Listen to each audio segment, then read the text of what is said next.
Hey guys, welcome back to the channel. This is story about what if Naruto Seraph Highschool DxD Part 1. Before I start, please do support for more amazing content and comments for Part 2. Do consider to subscribe my channel and share my video to your friends and check out the description as well. Let's start the video. Naruto. The name used to mean something in the past. A hero, a warrior, a shinobi that defied the odds and rose to the top. He defeated his former friend and saved the entire shinobi world from extinction at the hands of a vengeful goddess. From there you would think that it would be the storybook ending for him. He would become Hokage down the line, his friend would travel the world, he would get married and have kids and live a happy life. If that is the story you are hoping to read, then go somewhere else. This is not one of those stories. Naruto learned the truth about the world a long time ago, and that is, people are nothing but greedy and deceiving when they want to achieve something in the present. For him, he learned the truth about his friends, his so-called loving parent figures, and learned the truth about the shinobi world as a whole. They didn't care about him, or those that suffered carrying the beasts in their stomachs throughout their lives. More, they wanted to have the power to determine the fate of the world and command it as they please. So after he defeated Sasuke, he was captured and sentenced to being experimented on by his own village. From there the Kyuubi had merged with its counterpart, and was trying its best to keep him safe. More since that, thanks to Naruto's planning and his own parents, they managed to form the seal where he would absorb the other Bijuu to protect him. From this, they could not be sealed again, and they would continue to live in Naruto until his death, which could be very far off. In the times of his experimentation he cursed humanity, and the Bijuu roared about what they would do to the Traitorso of this world when they had the chance. He even saw the ghost of Hagoromo and told him that it was necessary to keep the balance in the world. Naruto called him a hypocrite, and how his mother was right. She was right to hate him because she saw the monster he would become and wished she smothered him as a child. This leads to the ghost pitying the child and saying he would be in limbo when his time was over, while the others are given a pass thanks to his influence with the gods. After his piece was said, Naruto screamed at the gods and damned them for his fate and demanded if they truly cared about him to show themselves or be considered monsters in his eyes. In that shocking moment on the table, he was meeting with Kami, who he showed his memories to. She was furious about his predicament and what Hagoromo did to make her look like a fool. She cried the child, knowing that her and siblings could do nothing for him, but he asked for a wish to be granted. He wanted the shinobi era to end, and he wanted something to grant him the power to do it with. Kami agreed to this and promised that one day he would be reborn again, and this time he would be the one that decides the fates of the worlds once more. With all of her power she gave him the curse of Seraph. From there he was turned into a monster. He quickly broke free from his prison and went on a slaughtering spree of the entire village. He killed the scientists, burned their notes, and then butchered the shinobi. First he killed the ones that came first, and that was the Jounin and the Nbu. He used one of his gifts, turning them into salt after he sliced them with his black blade of his own blood. Next he moved on to some of the Chunin that challenged him, where he slaughtered them with this blade of salt before confronting his former friends and enemies. The first being the Inuzuka clan that came quick with their dogs at their side and Kiba leading the group in the attack. However, they quickly found this boy was not the same person that he was before. Not only did he kill their dog partners, he slaughtered most of the clan while saving only Tsum, Hana, and Kiba for last. He impaled Hana with one of his wings tips and turned her into nothing, enraging Tsum for this action. Before she could act though, she found her chakra being drained out of her body with Naruto looking at her with his hand out. Soon her body collapsed to the ground and she couldn't move from the pain she was in. Naruto reacted on instinct by using the chakra into a pure energy blast. Tsum's entire top half was removed from the blast, leaving the bottom to collapse to the ground. Kiba charged in the attempt to avenge his family's death, but he too was cut down by Naruto, with him walking away, not hearing his cries for mercy to the others. He continued this process with the deaths of the other major clans, but he arrived at the Hyuga clan and took his time. First he slaughtered the so-called slaves of the clan, and then killed the elders. Then he had Hayashi and his daughters and cousin left. Neji charged at him, but he removed his hands and then removed his eyes for good measure. This led to Naruto putting his blade through his chest, turning him into salt.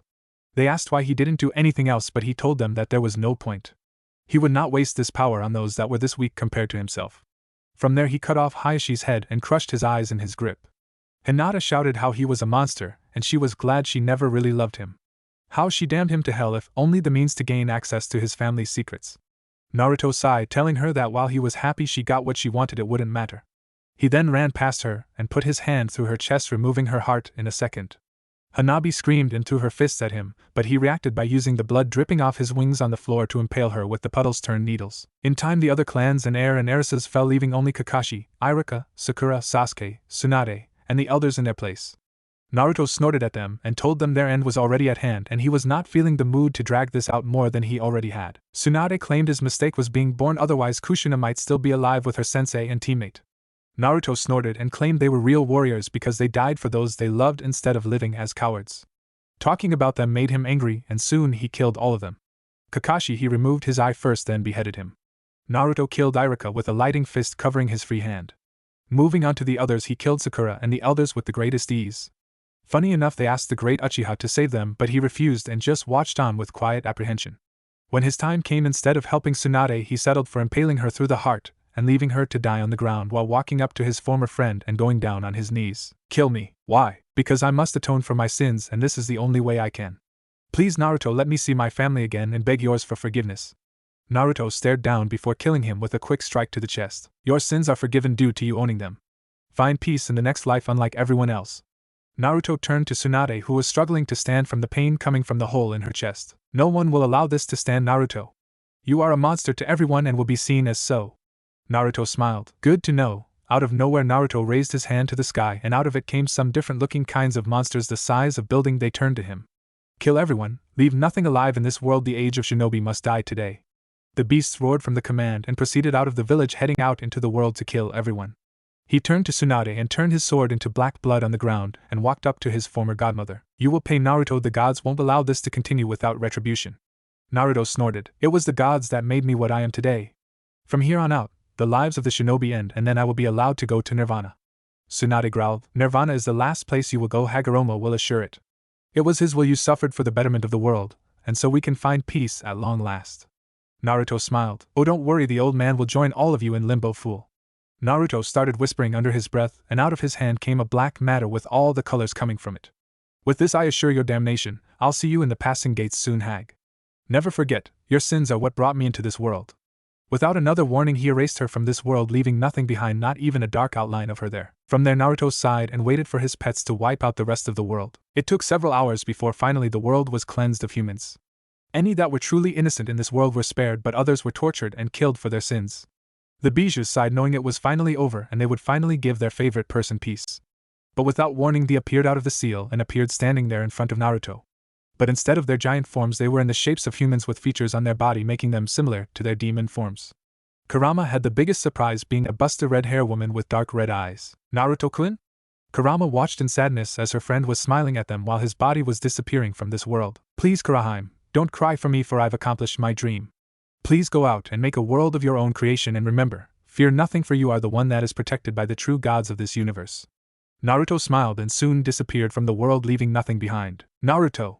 The demons weep for their long-gone friend, never to know if he will ever find peace in his future life. Passing of life gate. Standing there Naruto saw his parents waiting for him at the gate. They were ignoring the people trying to talk to them and begging Kami to let them through the gate. Naruto approached leading to the group, glaring at him and trying to attack him, but they couldn't move thanks to Kami and the other gods preventing them. Approaching her he bowed. I've done it. I know, your power is the will of the Seraph. Know that if you are reborn in the world things will be different. Things will change and you will remember nothing. Are you comfortable with this? Naruto nodded his head. Yes, I just want to spend time with my parents and the others that cared about me now. Until that time comes, may I please pass the gate? She smiled. Of course, go Naruto, you are a free man for the first time. She glared at the other mortals. As for the rest of you, I condemn you to limbo, never to see the exit. May the demons and monsters there have mercy on your soul, because I sure as hell don't plan to give you any. With a swipe of her hand, they were gone and Naruto rejoined his parents in paradise. Not knowing the adventures that are going to be coming his way and the change he will have on this world in the future. Centuries later, a blonde-haired teen was awaking from his bed and groaning from the sight of the sun.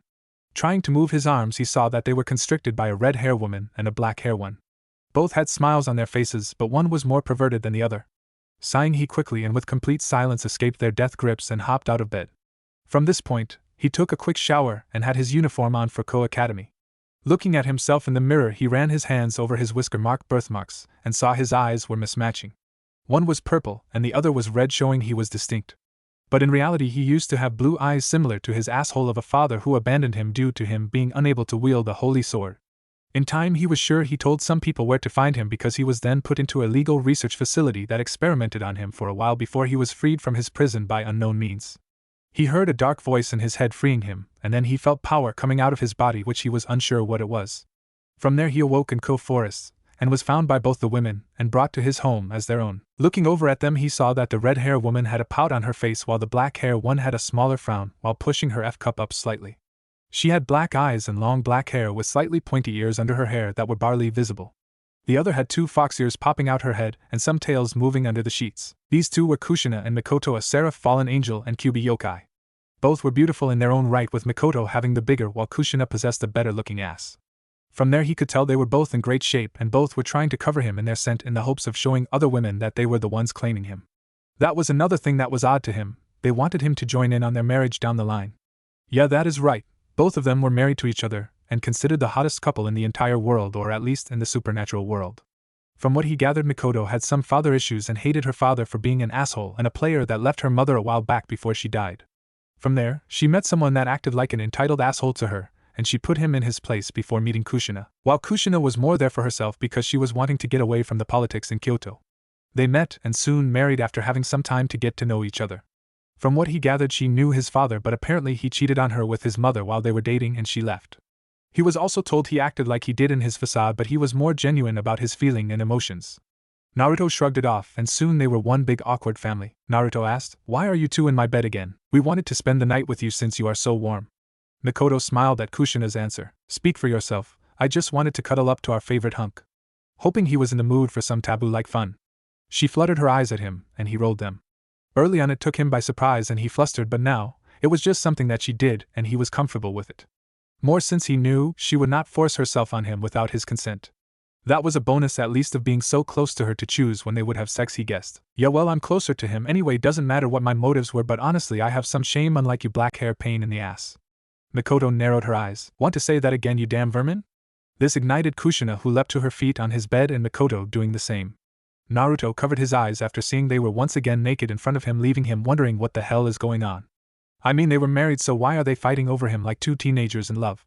It was ridiculous in his mind and something he was not going to worry about. Okay, well, I have breakfast to make along with lunch, so if you two are fighting, keep it to a minimum, would ya? Naruto walked out of the room and felt the pressure rise from his room and sighed, knowing they were going to fight with everything and probably wreck his room for him to clean up later. Naruto made his way downstairs and cleaned up the kitchen a bit from some of the old ramen cups and some other stuff that was lying around. For some reason he even found one of Mikoto's bras in the sink. He didn't bother thinking more about it and just tossed it on the couch. Naruto then put his breakfast together of a bagel with peanut butter on it before having his lunch made with some rice and some meat that he would have to warm up at the school.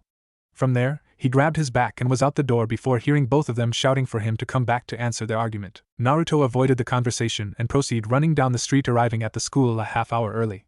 Upon entering the campus, he felt all eyes on him since he was the odd one out in the school. More in the sense that he was a blonde teen that looked more like a rugged bad boy rather than someone that was princely. More in the sense that he knew there was another blonde he got compared to all the time, and was told that he was the prince of the school. Naruto ignored this and proceeded into the main school building, hoping to reach his class without trouble or running into the school president. For some reason her and some of her friends were watching him like a hawk, and he had no idea why, considering he knew what they were. Naruto had a good relationship with the goddess and ruler of Asia as a whole, Amaterasu, who told him about the devils. She explained that they were settling into the city about a year ago, and for some reason the two sisters of the Maos were here with their peerages. From what he gathered, she wanted to keep them all out, but for some reason it came down her either doing this and having them own a different city without someone to monitor them, or them there where he could watch them. His orders from her was as followed: watch what they do, and if they failed to uphold their end of the contract, then she was to be told immediately. She wanted to avoid more conflict, especially since the Nico race massacre that left a bad taste in his mouth. For some reason he sympathized with the cat demons that were killed for what they were capable of. From what he was told, it was all for one devil that was abusing the one that is now considered the most wanted criminal in the underworld. Naruto sighed. It was times like this he felt something in himself telling him that he should eradicate them and leave them nothing more than husks. Since he was a child, he always had this voice in his head, along with another power that seemed to be lurking beneath the surface. From what he was told, it was a power no one could explain, but it didn't do anything to him other than imbuing him with great powers. He never knew what that meant, but Amaterasu said it was something that only Kami could tell him, the primordial goddess. Entering his class, he sat down near the window and relaxed there to wait for the day to get on with. But the minute he looked back up front, he saw Sona and Tsubaki both standing there. One was black hair with a bob-style haircut and purple eyes and pink glasses. Next to her was Tsubaki, who had long black hair, was slightly bigger than her friend, and seemed to have mismatching eyes like himself. They both walked up to him, and he sighed, knowing what this is probably about. "Can I help you, school president?" The boys were angry he was talking to the two hottest girls in school behind the great ladies with such casual inference, but he did not care. "Yes, Naruto, I would like to ask you if you would mind joining me in my office at lunch?" Naruto rolled his eyes. "I do mind, so would you kindly stop asking me?" Tsubaki narrowed her eyes. "If the student president wants you to attend, then you should."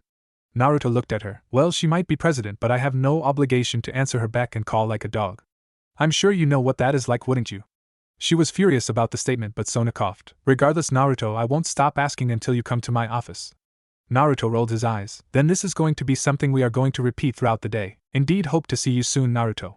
She and her second-in-command left the room, not before glaring at the boy once more. Naruto smirked at her, getting her to bristle some more. Out of nowhere, he saw a bald-headed kid and a boy with glasses rushing him. Tell us, what is the president of the school wanting from you? Naruto raised an eyebrow. Nothing much, just wants to talk to me about something. Not that I care, what does it matter to you? The shaved kid grabbed his shirt. Because two of the hottest girls are asking to talk to you and you blow them off. Most guys would cut off their arms to have such beautiful women trying to reach out to them. Naruto took his hand and removed it from his jacket before pushing him away. Yeah, well, I'm not most guys. I've got enough trouble at home for crap like this. Plus there is someone that I'm interested, but she is out of the country. Wait, who? Naruto snorted. It's none of your business now, buzz off. Naruto returned to looking out the window, wondering what was going to happen today. The door opened and entering the room he saw someone that made him drop his jaw. She was a woman with silver hair wearing a gray business suit with blue eyes and a bow in her hair. She had a big smile on her face, and she showed to be in about her 20s and was drop-dead gorgeous. Hello class, I'm your new teacher, Ms. Rossweiss. It is a pleasure to meet all of you. Holy shit, a hot new teacher. Soon the entire room of boys started breaking out in murmurs about the hot new teacher. Naruto felt his stomach drop. There she was, the woman he met all those years ago. Flashback. Around the time that Naruto was about 13, he was there with Amaterasu to meet with a man named Odin. Next to him he had a woman with silver hair that he called his bodyguard on this excursion. From what he gathered, they wanted to talk about a potential peace treaty, that is to keep them safe from the likes of the other races due to the recent devil incident. Walking up to the silver hair woman, he smiled. Hi, I'm Naruto. She smiled back. I'm Rossweiss. It is a pleasure to meet you, young one. He laughed. Yeah, same. So what is a beautiful woman like yourself doing with Lord Odin? Shouldn't you be back there hanging out with your boyfriend or something? Rossweiss was blushing up a storm before muttering something, and then Naruto thought, I'm sorry, is it a girl then? Now steam was coming out of her ears and she shouted, No, it's nothing like that. Ha! Kid, I haven't seen her that flustered in a long while. Nice going, I really think you raised her mood up. Looking at Odin, he smiled and pat the boy on his head, even though it annoyed him. Truth is, she is known as the one Valkyrie that has no real boyfriend or male love interest in all of these centuries. But now that you brought it up, is it possible you like women, my dear? She got red to the point she looked like a ripe apple and quickly hit her boss over the head. No, I'm straight. Don't you dare think I'm into something so sinful. What's sinful about it? Rossweiss turned back to Naruto and he continued, If two people love each other, then there is no reason they can't be together no matter their sex. I have two mothers that are married to each other, and are happily married for several years now. Isn't it uncomfortable? Not really, because of everything I've been through. This the first time I felt real love. But if you want, I can help you figure out men if that is what's bothering you. Rossweiss blushed again, and this time Odin laughed at what she was probably thinking. In the end, they agreed to meet up while he was around Japan and talk, and in time she became enamored about him, and wanted to get to know him better. Soon a new crush was born, and she never knew she was competing with two women that wanted his love just as much as she did. Flashback, and ultimately, they both had some form of feelings for each other, and he was not sure where it was going to go. But he would worry about the details later. He was going to find out why his friend was here, and what her goals being here are. An hour passed and soon he moved on to his next class, but he left Rossweiss a note saying they needed to talk at lunch.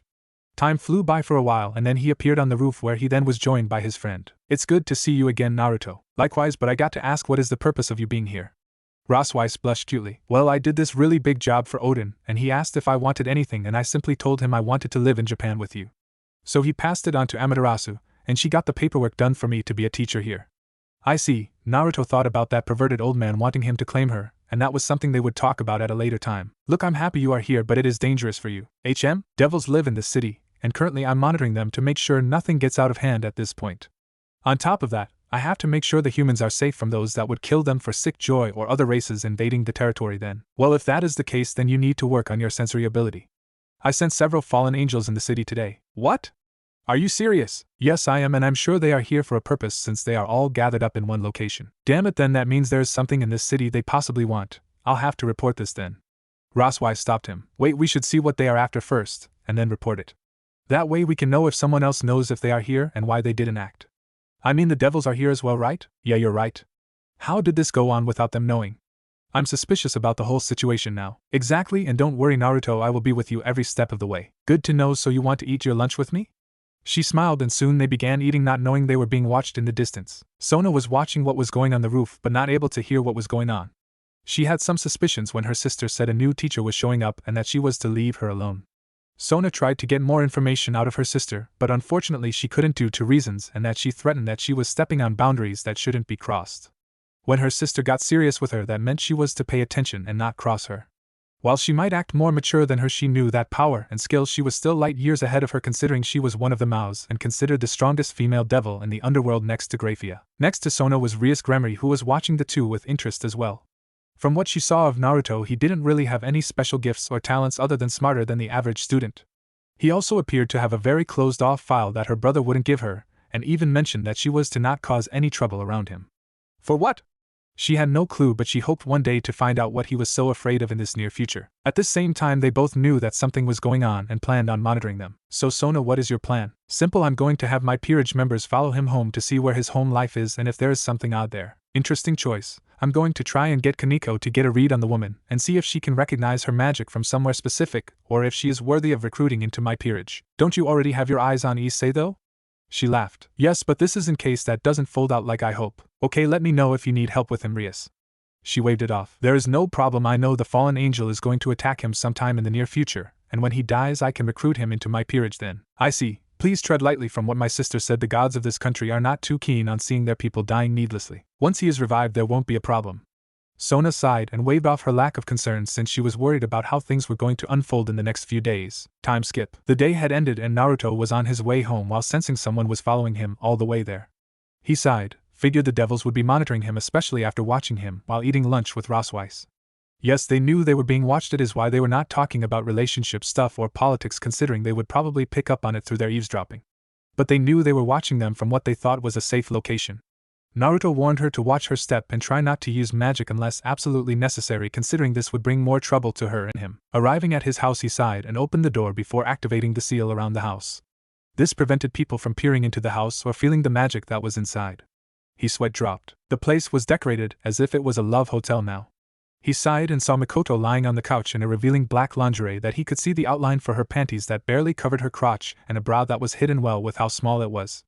Kushina walked downstairs dressed in a white open-bottom lingerie where she had a thong on and a brow that was either hidden or not there given how erect her were behind the top.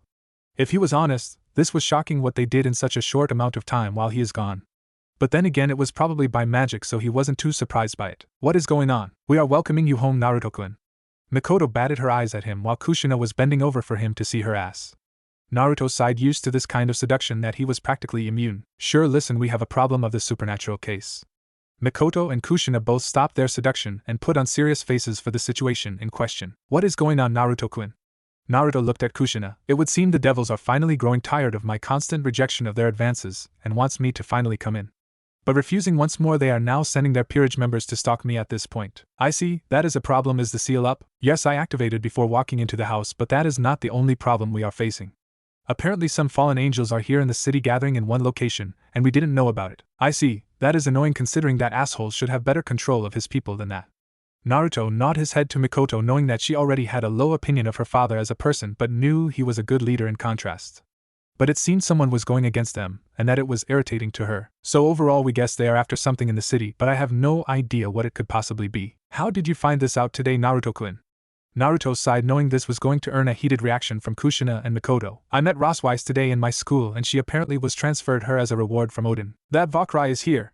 Kushina's eyes were burning with rage and her chakra was leaking out of her body in great amounts. Seriously, we already have each other to compete with. Are you telling me we have to fight her as well? Naruto frowned at Mikoto. Now is not the time for this. The two growled but agreed. Their love rival could wait for another time. First they would deal with the devils and fallen in the city, and then face that woman. So what is the plan? I'm going to contact Amaterasu to put some pressure on the devils to back off from us, but if that doesn't work we will have to recruit Yasaka and the other leaders to our side. Okay then. On top of that, Naruto glared out the window where he knew the member of the devil peerage was. They couldn't hear them or see what they are doing at this point, but it was apparent they were trying to figure out for their king. Naruto turned to them. We need to deal with our little spy. Naruto stood up and picked up a wooden bakken before heading out of the house to the devil. You can come out of the tree, fool, I know you are there. Out of the tree came a blonde-haired pretty boy who was wearing the school uniform of the school. Who are you? He smiled. Apologizes, my name is Kibayuto, sorry to bother, but I had some stuff I needed to ask you from my president at the school and her friend Sona. Naruto narrowed his eyes more. I believe my personal life and my home life is of no interest to them. Since you people can't seem to take the hint and leave me alone, I think it is time we settled our issues here. Naruto held his bakken out and aimed it at him. Face me. Well, I really shouldn't. Naruto snorted at how he was thinking that he was some weak human that barely could keep up with him. He was going to prove him wrong with this one bout. Don't look down on me even if you are one of those demons that wander this world. His eyes widened at his comment, but before he could react, Naruto covered the distance between him and the blonde knight. Kiba, acting on instinct, summoned a real sword to his hand to block the strike, but he soon saw it gone. The wind was knocked out of him thanks to the strike, and he was sent flying away from the teen. Naruto growled, "You devils think you're so damn special thanks to the power of your pieces in your body. But the reality is you're not. I'm stronger and faster than you by a mile, and can crush you with ease. So start taking this fight seriously, or you are going to be crushed under my skill. I have no choice then. Sorry about this, Naruto-san." He summoned more swords to his side, and Naruto felt a presence in his head. Sword Rebirth. Interesting, his power will serve us well. Take it and devour the power in his soul for us to become even stronger. Naruto shook it off but felt something different.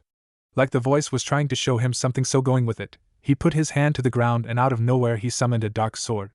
Kiba was shocked. This was unprecedented and he was not sure what to make of it. I see. He paid attention to Naruto, who was examining his new blade. So this is Sword Rebirth. You can create demonic weapons at any rate as long as you can think it up and know more about them over time. Is that it? How did you dash? Don't know myself. Sometimes I can do this and then other times I can't do it.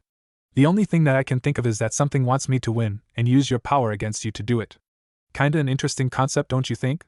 Falling at the hands of your own sacred gear? Indeed, but you might be able to copy, but you have no mastery of it. He grabbed a black sword and charged Naruto with a swift swing. But Naruto counters the attack with his own dark sword that breaks his blade on impact. Both were shocked, and Naruto examined the sword some more, seeing it had a dark square guard similar to a katana sword but all black, Ichigo's sword. It would seem this blade is like yours, but mine is somehow even more powerful than your own. No. Naruto aimed the sword at him and charged at Kiba, matching his speed prior, but before he can block, the sword touched his neck. Move, and you die. It is that simple. No! You must kill him. I command it. Shut up, I don't know who you are, but you are not in charge here. No, you must listen. We can grow faster if we just kill him and take his sacred gear. This way we can reach our full power quicker. I refuse, I don't want to become stronger that way. Fool, don't you get it? It is necessary, otherwise it will come back and you won't be able to control it like last time. What is it? Time's up. Damn it, next time feed on the power of those that cross our path. Before Naruto could confront the voice more, it was gone, and soon he felt himself lighter than before. Looking at the teen, he saw Kiba was terrified about fighting him any longer. Naruto turned his sword away and made it disappear. Leave my home and never return. Next time I will take your arm. I understand, but please tell me, do you have a sacred gear? I'm not sure. It is a power I've had since the beginning of my life. No one is safe from this dark power. Leave before the others decide to kill you. Kiba was about to ask who he was talking about, but saw a cubey red hair woman wearing a kunoichi outfit and a black hair woman with fallen angel wings behind her and red eyes glaring at him. He realized he grossly underestimated the power of Naruto, and the two women were just as powerful, if not more so, than him if he was reading them right. Knowing when to run, he took off in a mad dash to avoid getting killed by these two powerful beings, and to tell his king that Sona was right. There is something going on, but what it is, he didn't want to find out. Naruto sighed. He looked at his hand and felt for the power from earlier, but he couldn't draw on it. What the hell is this? Naruto-kun.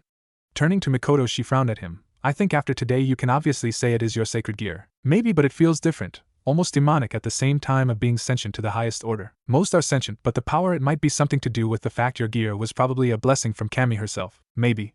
Naruto turned back to the house and proceeded back inside, hoping some sleep will clear up this mess in the morning. Kushina and Mikoto traded looks. When do you think we should tell him the truth about his past? Mikoto sighed. You know the rules. Until he comes to realizing who he is first, we can't do anything. Kami forbidden us from doing so, remember? Kushina frowned. It was true, considering they were reincarnations of their own kind. Funny thing about their situation is that they were the reincarnations that could remember their pasts.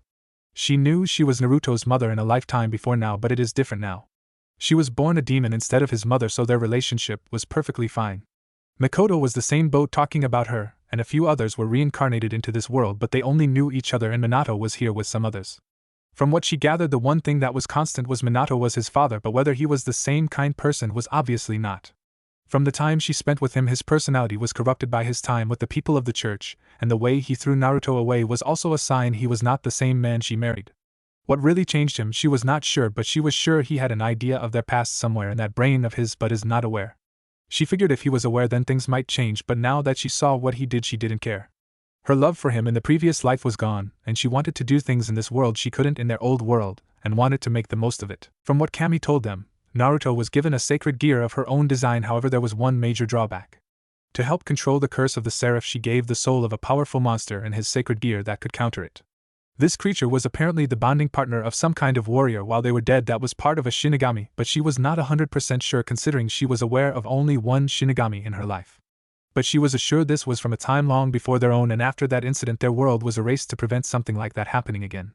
What it was she was never told, but it was really bad that she had to erase the powers of that era and force the Shinigami to never allow something like that to happen again. Back to the current problem, it was obvious that the sacred gear was starting to get restless, and wanted to eat more of the powers of the world to increase its own strength. By that, it could now become a balance breaker and give Naruto the boost in power he needs to finally ascend to near godhood and suppress the curse once and for all.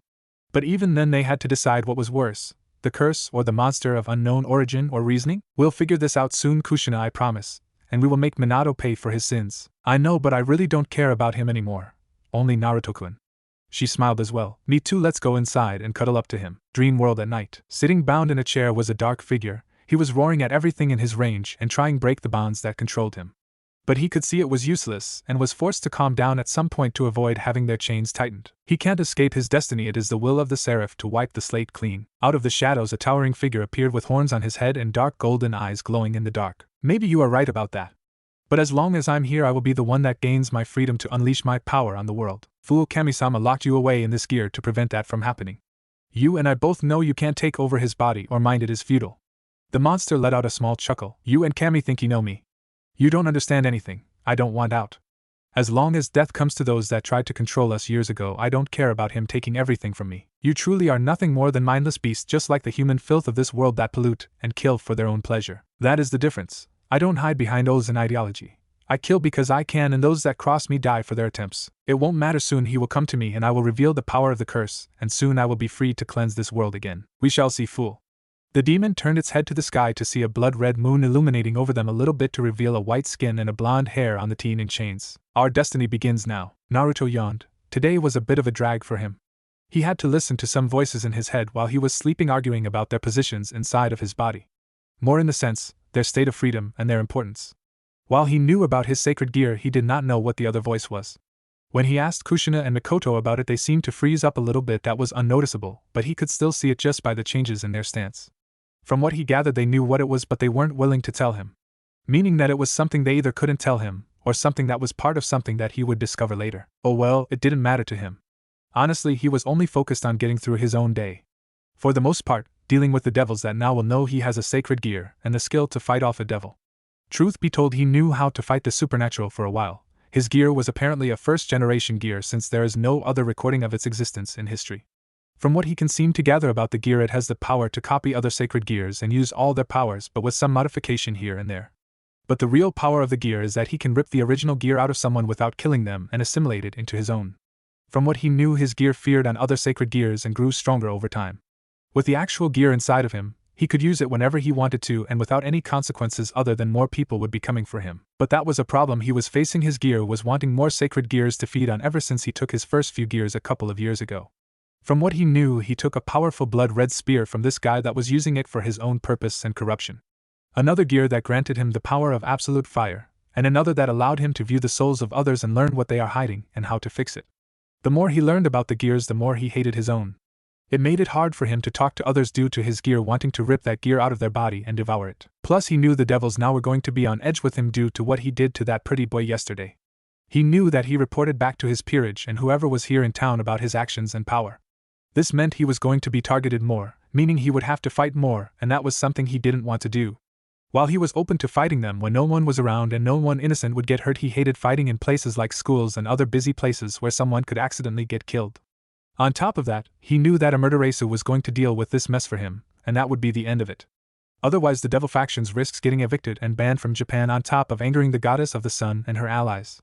While that is not a normal threat, but with the combined forces of the Nords it really raised the bar in arguments. If you want to fight, you'll get one. Plus he knew that there was someone that protected them more as well, of even higher standings. Naruto knew that among the primordial in this world there are only 3 in existence. First there was Yami, ruler of the darkness, someone that ruled a world known as Limbo and was there to deal with the darkest figures in history. She was feared above most figures other than her own siblings, as she is considered the weakest of them. The next being the Shinigami, who was the one in charge of those are to be judged in death. He is a being beyond understanding, and something that was just a force of nature that only did what was required of it from time to time. But the one that was to fear, hell, even Ophis and Great Red would never challenge her. Kami, the goddess of the primordial. It was rumored due to her powers she actually created a counterpart of hers from her own flesh and blood known as God. Looking up, Naruto sensed someone waiting for him at the school entrance, and it was Sona and Rias with their peerages in tow. They were glaring at him while Kiba was smiling nervously, and some of them were just smiling or just staring at him. He stopped in front of the group. "Can I help you with something?" Sona narrowed her eyes. "You can tell us who you work for." Naruto raised an eyebrow. "Oh really? Who says I have to tell you anything?" Rias smiled arrogantly. "Well, obviously us, since this is devil territory, and we run it. Meaning that anything going on here is our responsibility." Naruto snort. "Really? Then what about the humans that are dying all over the city? What about the fallen angels that are in the city illegally? What are you doing about these situations, O great devil leaders of Kuo?" Naruto kept his hands to his side but was ready to summon his sacred gear to his side. "You have no right to question us, human." Sona pushed her glasses up. "Why are you here? What are you doing with a Kyuubi and Seraph fallen angel?" Naruto narrowed his eyes. "That is not your responsibility, and if you ever refer to my mothers like that again, I promise you'll regret it." Sona's peerage soon gathered some magic. "How dare you talk to the president like that? Yeah, who the fuck do you think you are talking down to us? Be ready to beg for mercy, fool." Naruto wanted to laugh. Sure, in numbers this was going to be difficult due to him not knowing their powers, but he was sure he could handle them. Rias was gathering some of her pod and Sona forming a blue summoning circle. "Answer us or face judgment." Naruto dropped his bag and summoned his sword. "Make me devil, bitch." Sona growled and Rias gathered her magic into her hand and fired it. Naruto cut the attack in half but saw one of the girls charging at him with her fist aiming for his face. Naruto dodged the strike before hitting her with his sword across the stomach. Due to the cut she fell to the ground in pain until another girl appeared above him. He saw she was coming down with a stomp and rolled out of the way. The road was cracked from the impact and he knew, okay, definitely a rook. Good thing I read about those peerages while studying in the church. They are strong and durable but their weakness is speed and magic resistance. Naruto found another sword aimed at him and blocked, having it shattered. "Didn't you learn your lesson last time?" Naruto jumped away from a bolt of lightning coming at him from above. Naruto growled. This was starting to anger him, and he wanted to unleash his power but not with such close proximity to the school. Naruto managed to pull out his phone and type in a quick message to Mikoto and Kushina. "Devils attacking me, need backup now. Call whomever, just get here quick." Naruto put his phone away just in time to dodge another water attack. He cut down another girl that charged him recklessly but felt something wrapping around his arm.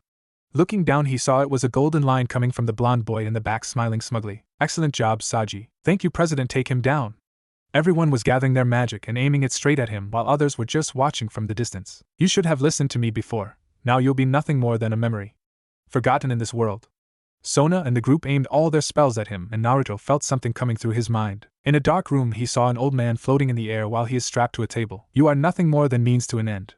With your death the world will forget what you have done, and you'll be nothing." "No, I will not fade away," Naruto screamed when the spells hitting him causing a massive explosion. "That is the end of that." Rias smiled, happy they dealt with a potential threat. Sona sighed. "Sad he didn't take me up on my offer of joining my peerage, but what is done is done." The group laughed lightly. "Yeah, but at least we don't have to deal with his arrogant ass." The group agreed on that, but Saji was frowning. "Why isn't my gear releasing him?" Everyone turned back to the cloud and saw that Naruto was standing there but unscarred and freed from his binding. He had his head down and was holding the tether, not allowing Saji to withdraw. He pulled on it and tried to mentally recall his gear, but it wouldn't respond to his commands. Soon he felt something draining from his body and saw his gear appearing on Naruto's arm that was holding his gear. "So this is the absorption line that I heard so much about, huh? Interesting for sure." The voice that was talking was Naruto, but they saw his blue eyes were blank when looking at them. Before they could respond they felt a crushing presence enter, with it showing it to be Mikoto flying in the air with her wings showing she was a Seraph. Kushina was next to Naruto, showing off all of her tails and ears while eyes had become dark red with slits. "Naruto, are you okay?" Looking at her he smiled. "Yeah, but they caught me good and for some reason I feel drowsy after seeing some kind of ghost old man with horns." "Sleep, Naruto." She casted a sleeping spell on Naruto and his gears disappeared. He put on a tree near the entrance and turned to the teens. "You know, thanks to this little stunt you put your race in a shit of trouble with the Shinto faction."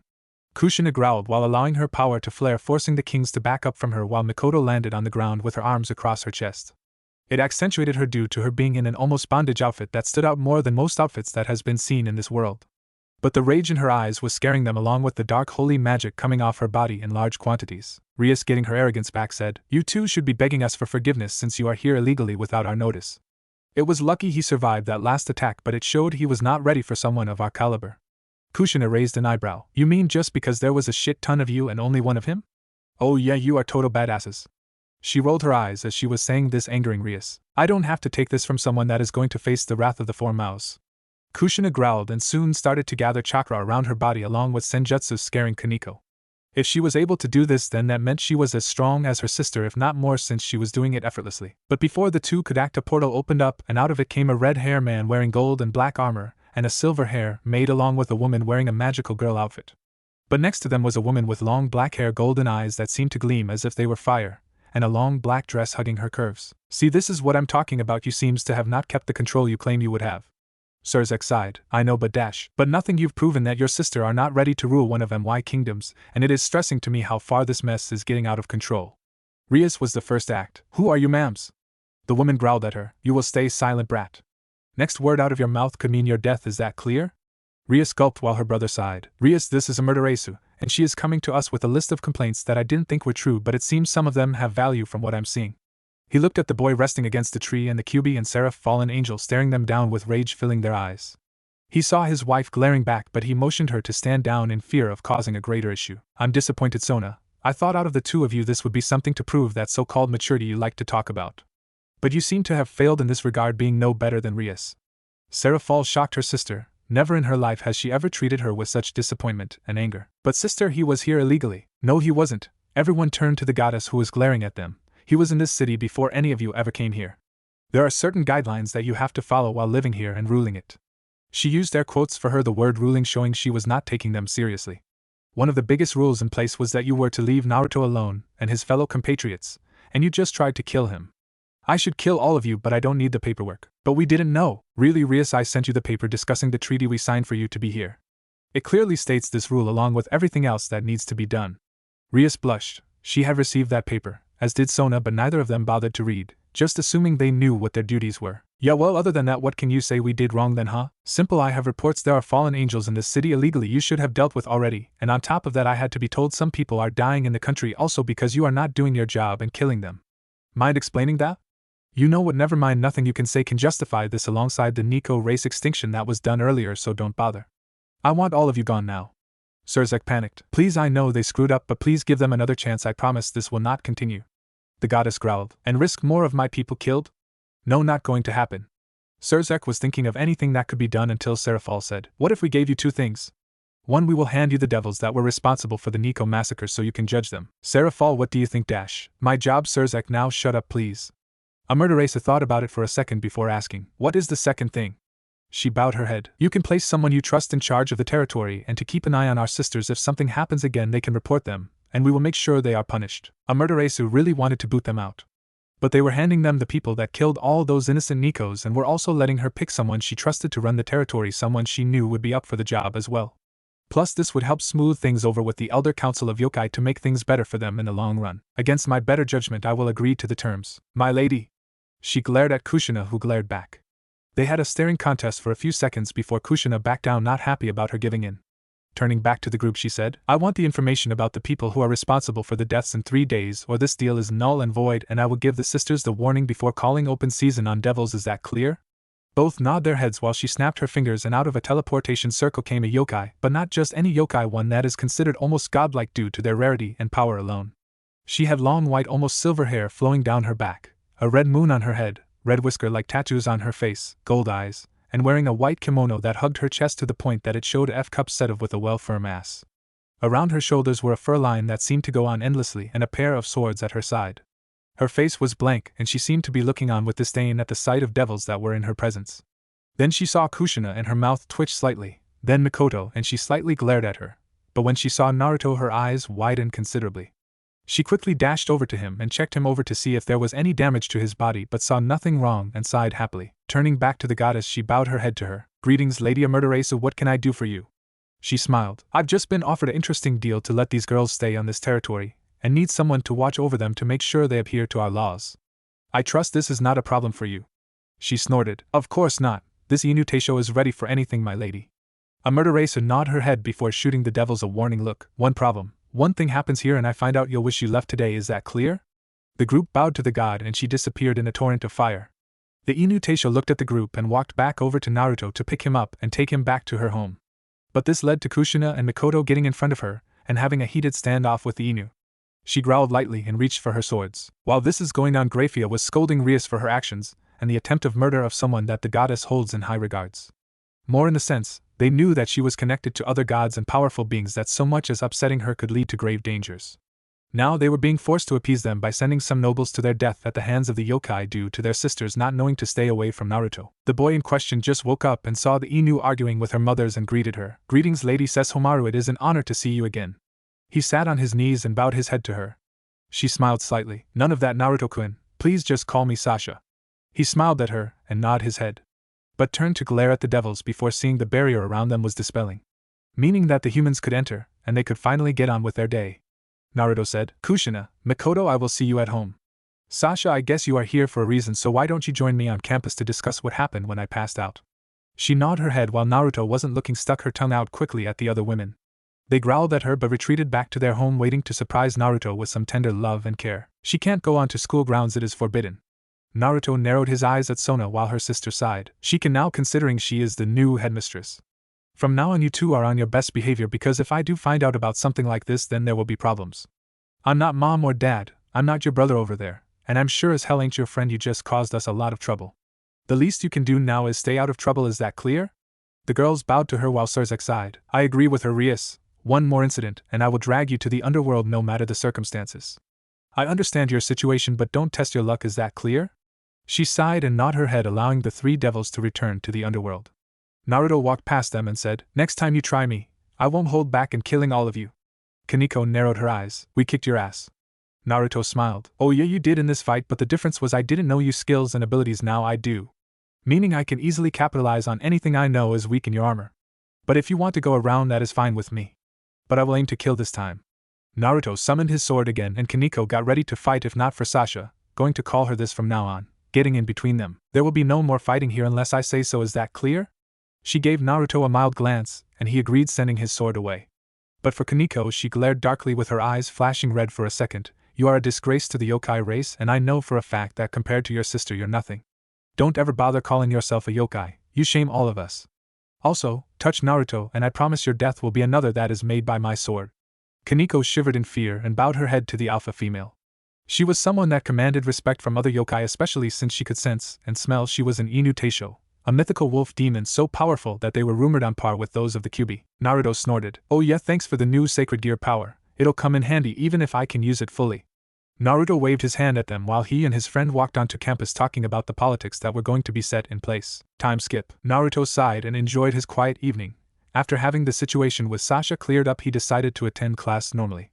From there, he saw that he was being watched by the devils again, and this time they were glaring at him whenever they had a chance to. Hell, he sensed one of them using magic in gym to try and trip him up, but he was able to counter this power. From there, he hung out with Roswise, who was nervous being around a powerful Inu Teisho, knowing of their power, and seeing the looks she was giving Naruto. Everyone knew that when a Teisho picks a mate they keep them in sight and will fight all other females to stay the top bitch in this sense. Naruto exited campus, but he heard Ise say in the distance, apparently he had a date tomorrow. While he did not know the pervert well, he knew him enough to know that whatever date he was going on was something unusual. More in the sense of him saying that he had a girlfriend. Deciding on it, he was going to monitor the date tomorrow to make sure everything was on the up and up, considering there had been times he heard of mythical creatures tricking their human dates to kill them or eat them. He was going to make sure the brat didn't end up that way. Drake. Huh? What are you talking about? The dragon, Drake, the Welsh dragon and the one known as one of the heavenly dragons. Oh yeah, didn't he die with some kind of rival and their souls put into sacred gears, right? That's right, partner. Once more, he was a powerful sacred gear that it is considered one of the few gears that could destroy the world. If we had that power in our arsenal, I would be able to reach my balance breaker faster, and you would have another weapon in your arsenal. How many times do I have to say it? I'm not just going to steal every sacred gear that comes our way, no matter how much you wish me to or how close you want to be to your balance breaker. Plus, copying their powers is working out for us, for now it is. But think, today you could have been killed by those filthy devils. What if someone comes along stronger than the group? What will you do? Your training can only take you so far at this point. But with a new sacred gear like that, boosted gear could prove beneficial to us. You make a good point, but that gear belongs to Ise, and I feel something in my gut telling me is destined for big things in the future. More like a spear in the gut if you asked me. I'm telling you, the Fallen already have sensed his gear. It is only a matter of time before they come for him. If they take it or kill him before someone revives him, it could be disastrous for us. You mean you right? Damn it. Listen to me, you little shit. The power I possess is out of this world. I have moves you can't use yet because you won't feed me power. If you put more sacred gears into me, I can then give you access to moves that no one can counter. Why? Because the power that is needed to use them is not in this world anymore. Think about it. You'll be one of a kind and a powerhouse at the same time. You'll finally be able to find those people that did this to us and take revenge against that asshole father of yours and his whore of a wife that he took. Come on. You really got nothing to say now. I'm thinking about it.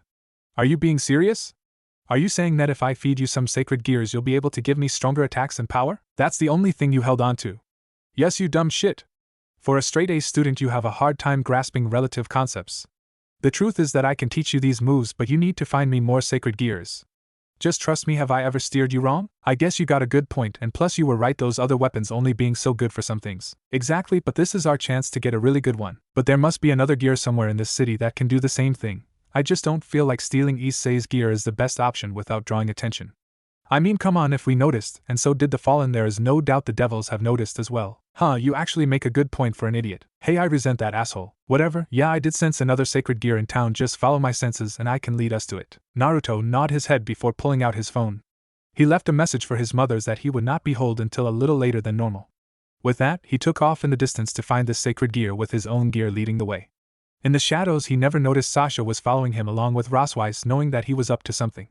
They couldn't tell what it was, but it was something important since he was coming into the city to do it. Naruto arrived at a shambled-looking building and opened the doors. You sure there is a gear in here? Positive, I felt it for a while. Luckily my range is stronger than most. This is nowhere as strong as the boosted gear, but I can sense it is a decent one at least. One that is powerful enough to finally unlock the next tier for you and get me closer to full power. Alright, but do you sense anything else? I sense demonic energy and corruption. Indeed, so most likely the sacred gear belongs to the monster living in this area. Meaning we don't have to hold back in stealing their gear. Hurrah, you're so childish at times. Like you're one to talk, One Punch Man lover. Hey! Fuck you! That is an awesome series, asshole. I just wish the anime would hurry up and introduce Garu already. Whatever, you humans always confuse me to begin with. We are here. Naruto saw he was standing in an open space with a corpse on the floor. Out of the shadows he saw a pale-skinned man walking out with blood on his face and bloodshot eyes with a starved-looking body. You my next visit him? She calls for more blood. He summoned a small butcher-looking sword and started swinging it around. She wants more, and so do I, so make us feel alive. Naruto examined the blade before holding his hand out. The butcher's knife, a mid-tier sacred gear. They say every wielder that has ever used the sword has been made to keep the thing filled with blood. You must be tired, so let me take it off you. Naruto reached for the blade, but the man made a swing. Stay away, it's mine. It's all mine. No one will stop me. Once she is fed she will reward me. Yes, she will. Naruto sighed. This guy was mad. The sword would never be satisfied. As soon as it ate it would want more. An endless cycle, something he was going to break. Rushing at the fool he slammed his fist into his stomach and used his free hand to break his wrist, letting the sword fall to the ground. Naruto then kneed him in the stomach before hitting him in the face, sending him away.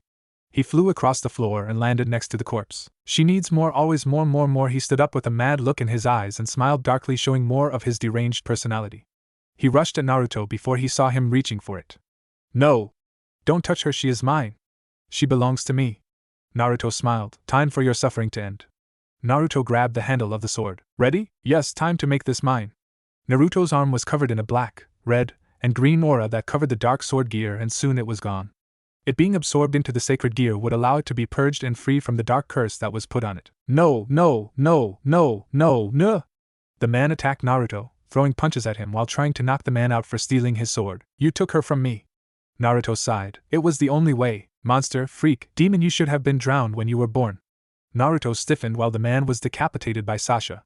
She looked worried at Naruto, who had another memory. A child tied to a cross, sticks surrounding the bottom of the cross. He looked on with fear and terror. Monster, demon, death to the killer of the fourth. You should have died with that whore. You should never have been born. A man leading the crowd approached the front and dropped the torch on the wood. This ignited the fire, and soon he was covered in flames and screaming his head off while the people cheered. Naruto came out of his dream seeing he was home, Kushina and Mikoto nowhere to be seen. He wondered how he got there, so he quickly got out of bed, put on some sweatpants, and started walking down the stairs. Doesn't know. Naruto stopped and started listening to what was going on. He will find out at some point. Yeah, but when? You said he had a few flashbacks already. What happens when he finds out the truth? When it happens, that is when we will deal with it. For now, let's focus our efforts in helping him every way we can. Sasha, are you okay? I mean, you were reincarnated too. True, but I think this form is cooler than my last one. Only downside is that my chest bigger than my last one. But just so you know, I haven't changed that much. At least you two look the same minus some minor alterations. Very true, and plus I think you pull of the look. Thanks. Doesn't mean I won't court Naruto first. Soon a small argument broke out, but Naruto started wondering what passed. What were they talking about? Were the visions part of the reason they are concerned? What happened to him in the past? Was he seeing some kind of past that was unseen now? Naruto could only stare at his hand and think, do you know what they are talking about? You will know soon. This freaked him out. It was a different voice. Who the hell are you? I am Truth. I'm the only true pure being. I'm the one that will show you what we were destined to do. But I don't understand. You're not making any sense. Of course, but it will make sense soon. For now, enjoy my gift. I grant you the seventh trumpet. The voice died out, and soon Naruto felt something different about himself. A new surge of power, and without warning he felt his hand covered in some black aura with all the colors. What the hell? He imagined the energy gone and it disappeared. What was that thing? Naruto looked his hand over but sighed. Things were too complicated for his taste. Transylvania. Walking in the halls of a large castle was a girl with purple hair, red eyes, and long ears. She was petite and had the body of a child, but in reality she was a full-grown adult. This person was walking down the hall with a small smile on their face and with a fawn popping out of her mouth. Reaching the end of the hall, she opened the doors and sighed. What a glorious scene! She walked into the room barefoot and ignoring the blood that was soaking her feet. She walked past the corpse at the table with a fork rammed into the back of their head. Cool, there is some blood left in this cup. You don't mind, do you? She poked the dead corpse before taking the blood and gulping it down. She sighed, AB negative, tasty. She threw the cup across the room, hitting a corpse that was pinned to the wall with 2 knives through their hands. At the same time, their throat was ripped open and their stomach open, leaving their entrails hanging out of their body. Around the room there was mutilated bodies and the entire floor was covered in blood. She stepped on the corpse of a well-dressed woman and wiped her feet on her body and saw a necklace around her neck. Oh pretty, I'll take that. When she yanked the necklace, the head snapped off the body and rolled across the floor. She put the necklace around her neck before walking through more blood before kicking the corpse off the throne and smiling. I'm the queen of the castle, not bad. She saw the body of the old frail man that was on her throne and smiled. That fool, he dared to impose his will on her. She was a third progenitor vampire, someone whose powers outclass all around her. Sure, there was the second progenitor and the first progenitor, but they haven't been seen in a while or were rarely around. The only ones that could match her are her sister and that snooty little cousin of theirs. Honestly, she was close to killing that pompous fool. He was all bark and no bite, and in the vampire world that is a dangerous thing to be because it can get your subjects killed very quickly. She sighed while hearing the door open, bringing her back to the throne room. Out of it came a blonde-haired girl wearing a white dress, her red eyes shyly watching her for any offense she might bring. Valerie, come in, you like what I did with the place? I decided red would bet better than that drawl white that everyone seems to favor. I think it is a good change, Lady Azuramaru. Come on, you don't have to be so formal with me, just call me Azura. I can't do that, my lady. You have conquered and slaughtered my family, meaning I'm your servant. To even think of you less is sinful and warrants execution. Azura pouted for a bit and sighed. No fun, you are like the others, so stuffy. She looked at the ceiling. But sis was right about these people. You guys really had guts taking our name and trying to claim our line. I don't understand, my lady. Simple, you guys were a servant branch to our own. So when we disappeared for a few years, your family decided to claim they were Teeps and ruled the vampires. But now that we are back, we can purge those that dare to stand against us, and at the same time make the world a better place. Isn't that great, Valerie? She hugged the poor girl who was a stuttering mess and turning dark red in front of her. She broke the hug and started sliding across the bloody floor and smiling and spinning. You know, this is the most fun I had in a while. There was this one time I found this small group of churchgoers and they were all running and screaming about a monster in the basement. I was getting so annoyed with them that I chopped them into little pieces before having the last one tell me what was going on. He told me about a child they were sold and that he had some kind of tremendous power. So I decided to check it out, and lo and behold, I found someone that incredible powers. Her eyes turned into stars. He had these black-like wings, a weon that was completely white and made of salt, and his eyes were even gold with black outlining them. He was talking about them being sinners and they had to be expunged from this world.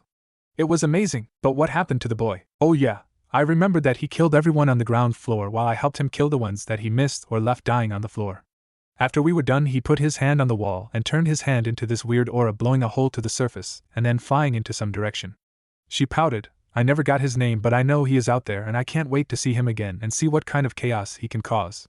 Hell, I'll join him. It beats dealing with some of the assholes in politics, no.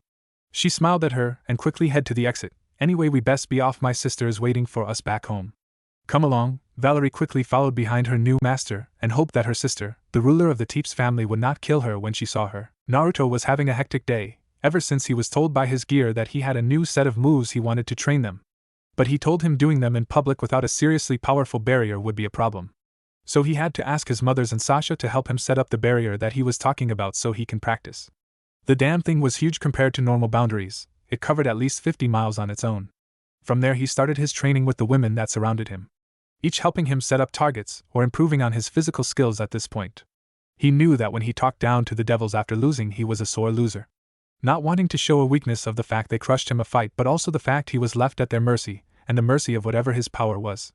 His gear mentioned that took control for a small bit to copy and absorb a little of that boy's power, and the problem is that he might have leaked his own personality into him at that moment.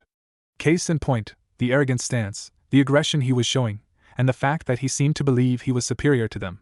The gear itself never liked being looked down at, and thus left him with a bitter taste in his mouth whenever someone did. So starting today he was dodging holy spears being flung plenty by Mikoto, Kushina throwing chakra-based fireballs and water dragons at him, and Sasha chasing him down with her speed and power. His goal for this exercise was to either block the strikes or dodge for 10 minutes. After that, he was to attack them, and this would lead to him aiming for them. Due to them all having a powerful healing ability, and the barrier being designed to fix all the damages done to them physically other than death, made this a safe environment to fight in. It was only thanks to Sasha having access to her family's vault of powerful spells and barriers they were able to do this. But back to the practice, Naruto had his black sword and thus was fighting on the defense. He knew the penalty for getting hit was a lot more drastic than if the girls got hit. For him, he would have to owe them a favor they could cash in whenever they wanted shortly, as long as it didn't cross any personal boundaries. Naruto blocked Sasha's sword slash before jumping away from her and avoiding a holy spear nearly impaling through his chest. Looking up, he smiled. "Best you got?" Naruto's eyes started to glow slightly, turning gold with them, also having some black outline. His posture was becoming more relaxed, and he was also beginning to hold his sword tighter, ready for someone to strike him. "Not even close, Naruto-kun, look behind you." He quickly leaped into the air and saw that she was pointing to nothing. "Shit! They tricked me."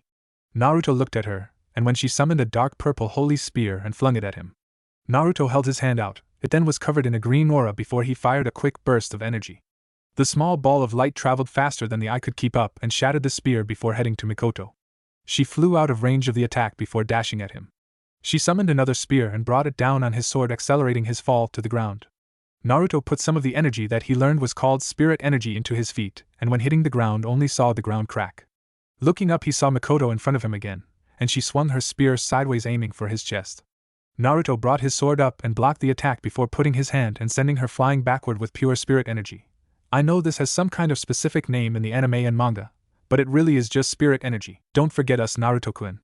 His eyes widened but blocked with his sword behind his head and stopped Sasha from slashing him. "My enemies are not going to give me a warning, don't do the same." "Fair enough." Sasha stepped back before Naruto had to dash away from another attack, this time from Kushina, who had her chakra running again, and this time was surrounded by a massive water dragon. It was releasing vast torrents of water from its jaw, firing it as if it was a dragon and its flamethrower. He quickly leaped, sprinted faster, or moved around the attacks. He knew that at this rate he might make the time limit, but Naruto really was only defense at this time, so he was not sure how this would go in an actual combat situation. Jumping in the air again, he put one of his fingers out and aimed it at the group below him. He summoned a dark green orb and said, "Zero." The attack erupted from his fingertip before making a dash at the people below him. When the attack hit, it exploded, covering the entire clearing in dust and leaving a crater behind. Naruto closed his eyes and concentrated, and sensing the group out, he knew they dodged. They were too good for something like that to work. "You weren't supposed to attack, Naruto-kun." Naruto's eyes shot open and turned to see Sasha standing there with a frown on her face. "Not cool." Naruto smiled. "Yeah, well, I got excited and decided to go for something. Plus, no one is always fighting defensive or offense. I just thought I'd throw my own spin in this training session." "I see then." Before he could react, she slammed her fist into his stomach, sending him to the ground. "Keep in mind, I don't always have to use my sword to fight my opponent." She landed on the ground and huffed. "Please follow the rules from now on." Naruto got out of the crater and thought, "Damn, you got the first blow on me." "True, but that won't be the last." The two stared each other down, but then there was a ding. Mikoto flew up to them and sighed. "This round is over. Why don't we take a small break for a while?" "Okay, cool with me." "Sure." Naruto sat on the ground while catching his breath back and letting his spirit disappear back into his mind. His body started growing lighter, and his eyes were back to being blue. "So, Naruto-kun, I've meant to ask about that change." "What about it, Sasha-chan?" "Well, is that the spirit taking control of your body or something?" "No, not really, more in the sense I'm actually using a minimal amount of his power. While I think I can use more, that would leave me blinded by the power, and soon I will lose control and he will have free reign until he comes off his high." "I see, so then the day at the school." "Yep, that was the first time it came out, but it is only becoming more evident thanks to me feeding it another sacred gear." Kushina's ears perked up. "What gear was it?" Naruto held his hand out while taking a seat on the ground. In his hand came the Decapitator's butcher knife, but only about the size of a regular sword in this case. "Kubikuribocho, the sword of the demon?" Naruto looked at her odd. "How did you know the name of the sword?" I had to ask Sasha on a book of known sacred gear swords? I just knew the wielder before the blade fell into someone else's unworthy hands. I see, who was it? Kushina frowned, wondering if this would affect his memories and how badly it will. Plus she knew her son was going to spy on some fallen angels stalking this human, so she didn't want him distracted. Sorry, Naruto, his name escapes me at the moment. When I remember I will tell you, okay? Naruto sighed. Got my hopes and then dashed them. Not very nice of your mother. Please call me Kushina-chan. Naruto shook his head, leaving her in tears, whining about not getting known by her name. Mikoto got called Mikoto-chan, and Sasha gets Sasha-chan, and Rosweiss gets Rosweiss-chan, but no, she just mother. It was frustrating for her since she wants a relationship with him, but he seems adamant on keeping her his mother. She would break that no matter what. There was a fire in her eyes causing the group to sweat drop due to her own inner dialogue, causing her to run a range of emotions. One being depression, then frustration, and then finally feeling the fires of passion. Whatever the hell was going on with her, it was definitely confusing. Naruto sighed. His mothers were weird like that, 1 minute happy then sad. The only reason he stopped with Mikoto was that of the incident a couple of years ago they deemed to the whip incident. He shuddered. Do not speak of the whip. Hee, you have to admit she was pretty hot when she— Shut the fuck up. Ha ha ha ha. It was the best day of my life. So I have the right to enjoy it. Now if she just took— Don't you finish that sentence if you don't want me to force you to watch the Batman Robin movie? You wouldn't. Bat credit card. Whose fucking idea was that? I ever meet the asshole who thought that would be funny? Naruto turned off the connection between him and his sacred gear before turning back to see Mikoto and Kushina brawling a bit while Sasha sighed. He sweat dropped. Yeah, it was going to be one of those mornings. Evening. Naruto was following far behind Issei and his date for the evening. From what he gathered, the person he was dating was definitely a fallen angel, but he was not sure for who. He heard there was some splinter cells in the group and those that wanted to break away from Azazel. But then again, if he and his gear were able to sense his sacred gear, that maybe meant Azazel did as well. If that was the case, then he could possibly have wanted to find this gear, what it was, and bring it back to his faction. If that was the case, then that was fine. The man never wanted another war and didn't want any more friction between him and the rest of the races. Plus there was the rumor that Amaterasu apparently caught him peeking on her, and beat him so bad they say just saying her name causes him to freak out. That, and she allegedly kicked him so hard that he was rumored to have lost one of his balls in the process, and only got them back thanks to magic. From what he could see, the date was going well for him. In a sense, he was the perfect gentleman. Naruto knew that he had the skill to be one, but this is still shocking to see it firsthand. From there they went to dinner, some stores, and just, in general, goofing around through the town. He smiled sadly. He wished Issei would be happy even though he was a pervert. He was a kind soul at points and at times was one of the few people that while he was too honest with his intentions, he should still tone down on it. They were arriving at the water fountain where Issei was smiling after hearing her ask if she could have something from him. Apparently, he thought it was something perverted, but it turned out to be something else. Would you die for me? I'm sorry, I must have misheard you. I said would you die for me? Out of nowhere, she transformed into some kind of bondage outfit that made Naruto wonder if that was a common theme in the fallen angels. Mikoto he knew had an outfit similar to that, but he was not sure if it just a fetish or something that was uniform in the group. At the same time, he watched the poor boy get skewered by the fallen angel and sighed. While he wanted to interfere, he needed to confirm something. If it proved true, then he would help break him away from this group. If not, then he would call Amaterasu to help him revive him since that is within her domain. Not even a minute later Naruto saw a red summoning circle. Out of it came Rias Gremory, making him narrow his eyes. He was right, the fucking devils knew that she was targeting the poor boy, but instead of bringing him into the fold to protect him they let him get skewered. Just so she could revive him without an argument. Naruto growled slightly and felt his spirit growling along with him with something screaming at him to be released. Release me. I will show this nasty, sinful creature the wrath of the one that ends all. Be silent. You have no say in this situation. But still, I agree we should deal with this filthy devil for playing God with the humans of this world. While the boy is a little lusty for my taste, he didn't deserve this. Agreed. Naruto stepped out of the tree line. So Rias want to explain this situation to me? Rias turned to Naruto while internally growling. Ever since that damn boy had interfered in her affairs and caused her to lose face with her brother, things have been going badly for her. Apparently, her mother found out about what is going on and came to scold her for her lack of action and how she was damaging the image of the Gremory family. Her father protected her for the most part, but that just leads to them fighting more and more until finally, they both left in huffs with each other. It had become something of a common theme between them, and her brother made mention to not be surprised if they divorced soon due to the heat. Apparently starting back when she was engaged to the Phoenix family, she was opposed to it, while her father was for it. But he would not listen to her, and just had his other women pleasing him while leaving her to her lonesome. While she loved her mother, she was more of her father's daughter and always sided with him in arguments except for the fact she was engaged thanks to him. But back to the problem at hand, Rias knew she was in trouble. She knew about the fallen angels in the city. She knew their goal at this point and thought it best to let it run its course. That way she would swoop in and save Issei, making herself into his hero and becoming someone that would lay down his life for her. Sure, she would treat him like family, but in the end, he was a means to an end, and if he proved more trouble down the line than he is worth, then she would get rid of him.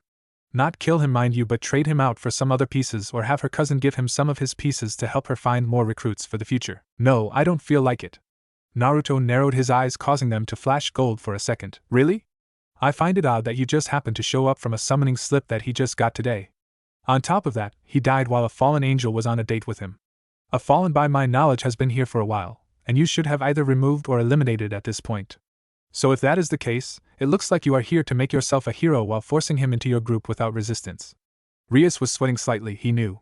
He was playing it out like he was working everything out, but the asshole knew her plans. Without warning, she rushed him while changing her eyes. You will forget what you saw here. You will return home with no knowledge of this and tell the yokai running the territory that it would be better than the devils are better at maintaining control of Kuo. Naruto deadpanned and punched her in the face. Really? I know about magic, and you fought me yourself. Why did you think that would work? Rias growled and aimed a punch at his head, but he blocked the strike before pulling her forward. With this momentum, she felt his free hand slammed into her stomach, taking her off her feet and knocking the wind out of her. You suck at hand-to-hand combat, you know that, right? So what? I'll kill you with this then. She gathered her magic up and aimed it at Naruto. But he summoned his sword and with a single slice cut her pod in half. He then thought, time to try this new power out. He gathered the black magic with all the colors flowing in it into his hand. He concentrated on it being condensed around his fist and with one mighty punch sent a straight beam of energy past her head. From there the attack tore through the trees and left a small straight fissure line in the ground. From this point, his power erased the trees entirely, even after the attack only took off a small part. You could see the life fading away from the tree after it fell to the ground and soon turned into nothing. From what he was able to gather with this attack, it erased someone down to the atomic level and left nothing behind to differ from them. Unless you cut off the limb that is hit, the offense will spread throughout your body slowly and make you feel yourself dying slowly. Naruto saw the fear in Rias's eyes and he said, Go. Leave this area, and I won't report this. She frowned. I need the boy, otherwise his sacred gear is going to disappear. Naruto sighed. Tough leave or I won't miss. He gathered some more magic into his hand, and Rias growled. She realized that she had no choice in this and summoned a summoning circle.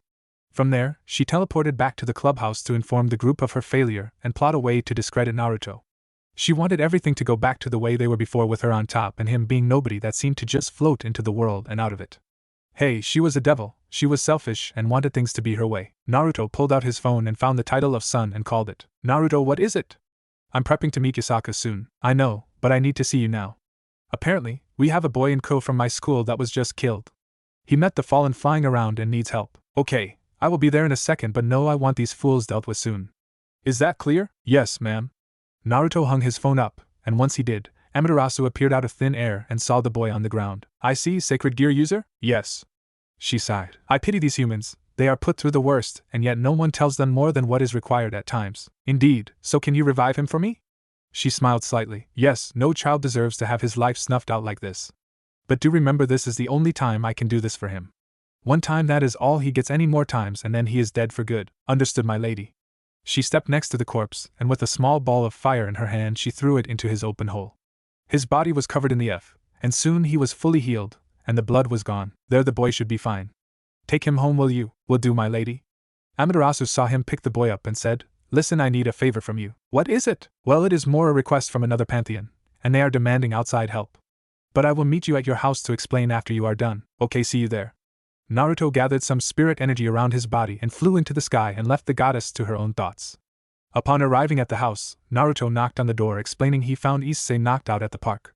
Naturally, his parents were worried about him, but he managed to assure them he ran his assailant off and he was safe. He might not wake up for the rest of the night, so it would be better than he just stays in bed.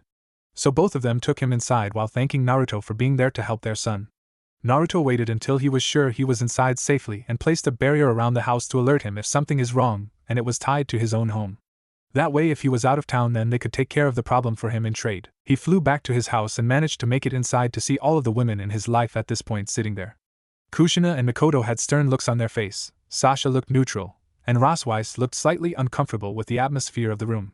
The goddess saw him enter. Good, the boy is home safely? Yes. Great, now we can talk about this request that came to me. Naruto took the last seat between his two mothers while directly across from the goddess. So who is the request from? It comes from Olympus. The group was shocked to hear this.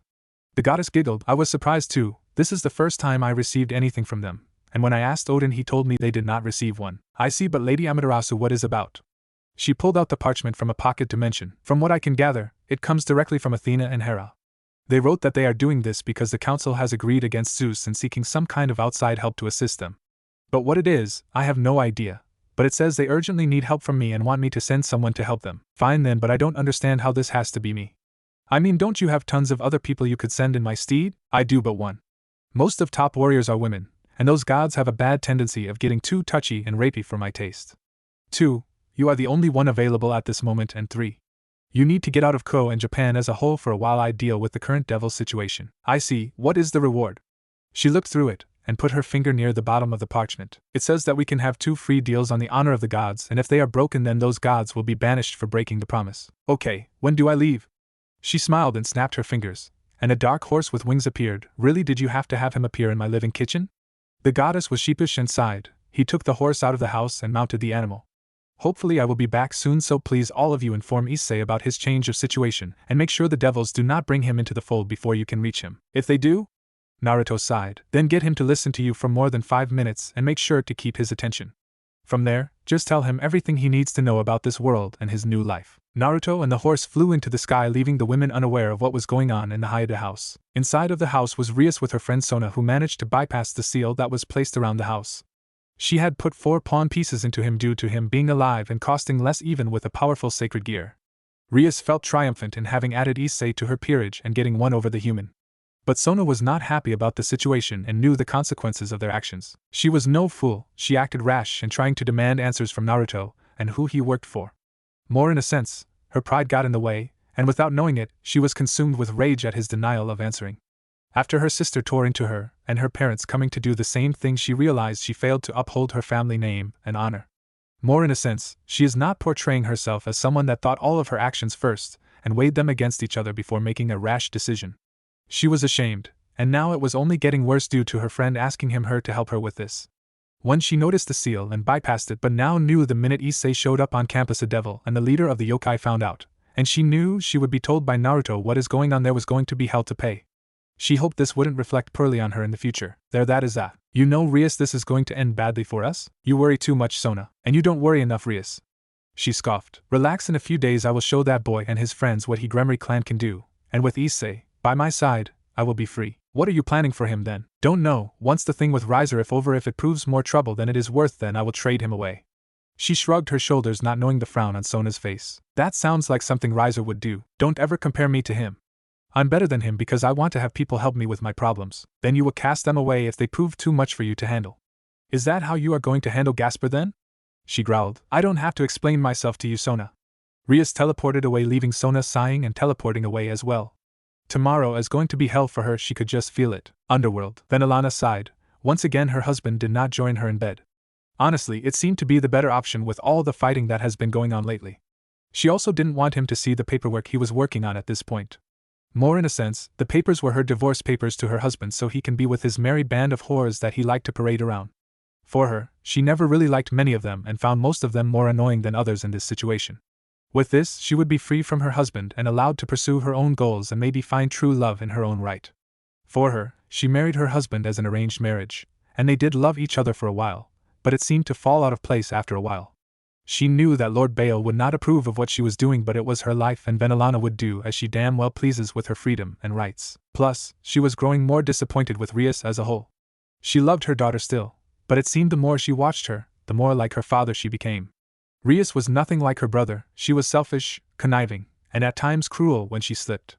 Unlike her brother, she was not the person that ruled with both love and compassion while only manipulating a situation where all parties profit, but instead just looking for what benefited her in the end. She knew her daughter wanted out of the marriage contract, and that was the reason she was still fighting for her, but she was not sure anymore. Should she help fight for a daughter that just recently attacked and almost killed someone just because he didn't want to tell her his secrets? Someone that tried to piss off the Shinto faction and even left humans and others to die at the hands of strays and other holy people that claimed their divine right in this world? No, she shouldn't fight for her due to this, but at the same time, it is her daughter, so she had the mother's hope that she would be better in time. Sadly, that just doesn't seem to be the case, and she wondered where she went wrong as a mother. Taking off her dress and lying in her bed, she dreamed of a life with her, a man that loved him without conditions, and maybe a couple more children at her side with them. It was a dream she had since she was very young, but there was no telling when this was going to happen or if it would happen, but she held on to it as the only thing in this world that has some semblance of hope for her. Transylvania, sitting in a golden throne room, was a pink-haired girl with a black Gothic lilicon dress and some black boot. Her eyes were red with slits, and she had a small black bat-like creature on her shoulder. She was sitting on her throne in pure boredom and looking down at the girl before her.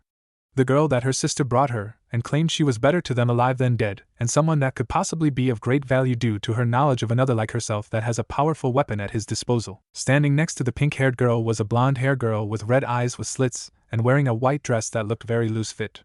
She had her hair in twin pigtails and has a rapier at her side to show her weapon of choice in combat. These two, along with Azura, who was standing on the other side of the throne with a smile on her face, were Krull and Mina Teeps, the rightful rulers of vampires and considered the strongest of their kind. Krull was the oldest of the three of them, with Mina being the second oldest. Both were direct descendants of the great vampire Vlad Teeps and considered the strongest next to the first and second progenitors. Krull was looking at the girl with boredom in her eyes while looking slightly at her youngest sibling. "Are you sure she has that particular sacred gear?" "Yes, I know for a fact she has it, considering they put her in some kind of power to manipulate her to do their bidding. From what I gather, they've been doing this to her for years, while another boy similar to her has an incredible power of his own." "Is this true, child?" The girl sputtered but answered, "Yes, Queen Teeps. I know my friend Gasper has the forbidden Baylor View sacred gear and is said to have the power to freeze time, or even one person in a specific moment in time." "I see. And you have no idea where your fellow Daywalker has disappeared to then?" "Yes, he disappeared, but last I heard from some of the others it is believed he is in possession of the devil race." Mina growled at this moment, and Krull sighed. "Figures those bastards steal from all other races and claim we are out of line when we do the same thing. It is annoying how hypocritical it is of them for their own system stealing from us. More in a sense, wouldn't it make sense to share the knowledge of creating more of your race with others?" "I understand, sister, but back to the question, what is sacred gear you possess, Valerie?" She frowned and faced the ground. "Sephiroth Grawl." Krull was shocked by her answer, and so was Mina, while Azura smiled at them. "Didn't I tell you she was special?" "You did, sister. Now then, knowing this, we need to keep you safe. If you swear to listen to us and follow the orders of the true Teeps family, then I shall not only assure your safety, the freedom to use your gear unless absolutely needed, but I will bring your friend to you." "You can bring me, Gasper?" "Yes, it is within my power. And when I do, then you two will never have to leave each other's side again." "I will. My loyalty has always been to the Teeps family, and I would be honored to be of service to you, no matter how weak I am as a damper vampire." "Good, Mina, get her some proper clothes and set up some training for her. If she is going to be assisting us, we need to make sure she can hold her own in a fight when necessary." "All right, sister, I shall return soon." Mina was gone in a blur, leaving Valerie wondering how she was able to move so quickly without so much as making a sound. Queen Teeps, may I ask something?" "Sure, asked away." "Well, how is that you three are able to walk through the sun without getting burned?" She smiled. "That is because, unlike most vampires that are nothing more than parasites, we are the pinnacle of evolution. Not only do we retain more power and magic than those that consider themselves true vampires, but we also have immunity to the sun and resistance to magical and holy weapons." She flared her aura, and soon Valerie saw darkness and death all around her. Krull was covered in a pink aura with her eyes glowing menace and scaring her so bad that she was not sure if she could hold out much longer. "Imagine this kind of power. Do you wish for this kind of strength?" "I do, but I can't achieve it due to my birth." "That is not a problem for us." Krull cut her own wrist and let herself bleed all over the floor, before having a cup appear in her hand. She walked up to her while filling it with her blood. In a time after the cup was full, she saw her wrist healing up instantly. "Drink this." "But if I drink your blood, that would mark me as a traitor of the race." "No, it won't come with this. Your human blood will be purged, and you shall finally become a true vampire, but not just any vampire. You'll belong to me, making you a powerful servant that will have everything that she can ever desire. The only thing that is required is your loyalty. Isn't that a great deal for you?" Valerie thought about it. While she didn't hate her human parent, she wished for the power to make sure those she loved never got hurt again. Thinking of how weak she was to Gasper and all the suffering his memory probably had on him for all these years weighed on him. But in front of her, she has a chance to not only have the power to save her friend but bring him back to her side, and maybe they could be able to play together like they when they were kids. Taking the cup, she quickly gulped down the blood, but after finishing, she dropped the cup and screamed in pain. It felt like fire was being poured into her veins, and she just felt her body being torn apart, again and again, every time in an endless cycle. She could not stop the feeling. It was only getting worse for her, and she wanted it to end soon. But in time the room saw her power explode, releasing a powerful white and blue aura that seemed to flow off her in waves. Krull smirked, and Azura smiled, while Mina, who had returned, was neutral. When the show ended, they saw Valerie sit up on her knees while seeing the difference. She was slightly paler than before, her eyes had become slits, and it seemed her magic had increased tenfold. "Welcome to the family, Valerie." The girl smiled, and in the dark, you could only see 4 pairs of glowing red eyes while Valerie whispered, "Hang on, Gasper, I'm coming for you soon." So let me get this straight, Sona. You are telling me my sister, the same one that nearly killed Naruto a while back, just went behind his back.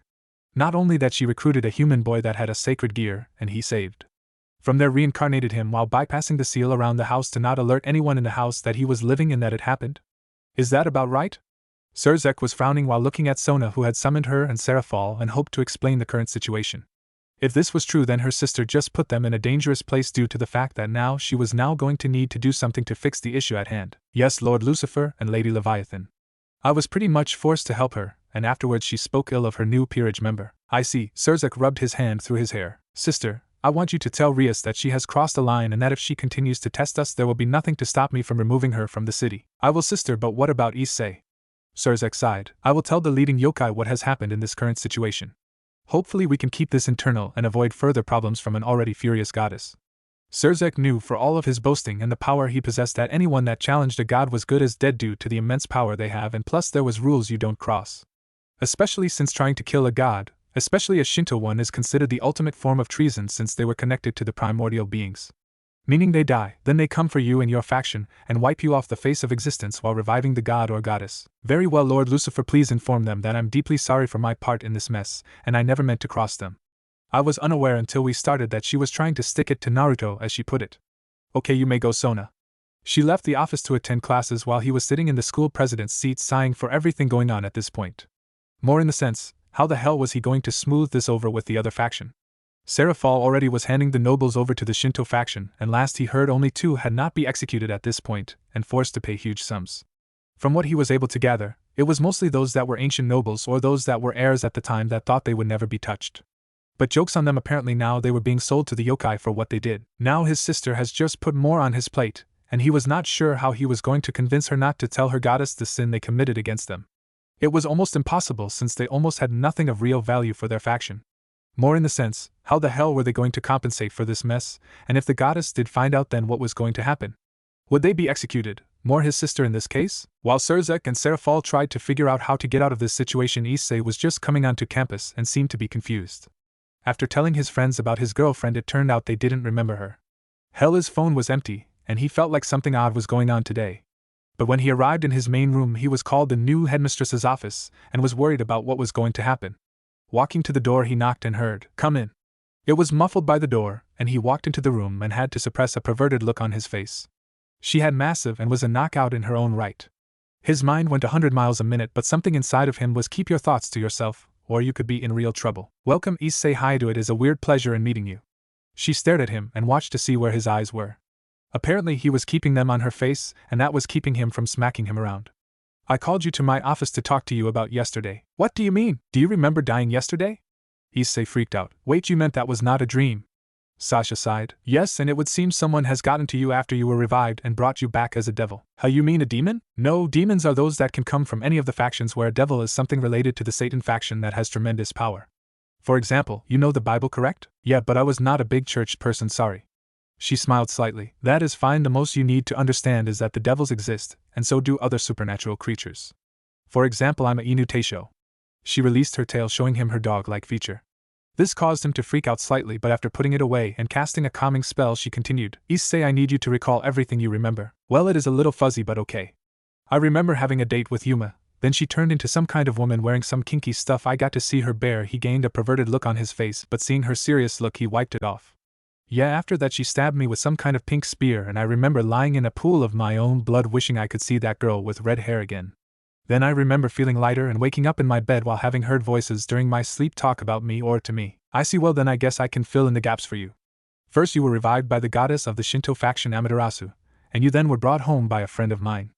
Not too long after that, I can guess the devils circumvented the seal on your house to alert us if they come for you, and thus forced you to become a devil. Wait, so I'm stuck like this?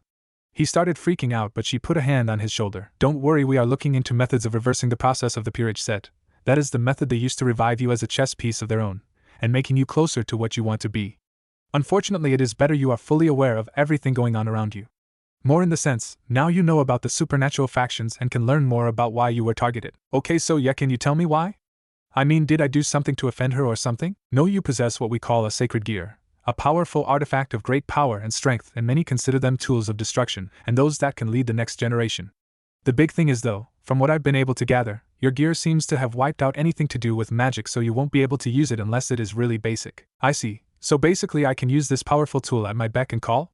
He was imagining him doing heroic things and getting many girls to follow him, making him giggle like a giddy pervert. But Sasha poked his thought bubble before smacking him on the head. Dumbass, you have to realize the situation you are currently in. What you mean? She sighed. Right now you are a devil's servant, meaning a slave in all but name.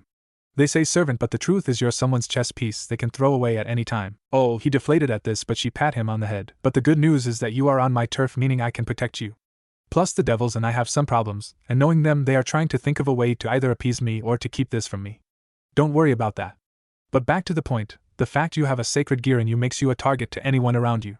Since the fallen no doubt know you are alive again, they are going to come and try to kill you again, along with having someone monitoring you from the devil faction. You're in great danger either way. But then what do I do? Simple, I have a place for you to stay at while this whole mess is dealt with. But I have one small request, if you will hear me out. Sure, it's simple. I want you to train and find out what your gear is while also avoiding the devils until I say otherwise.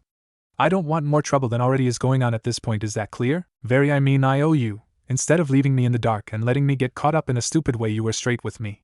And the person that saved my life, can I know who they were so I can thank them?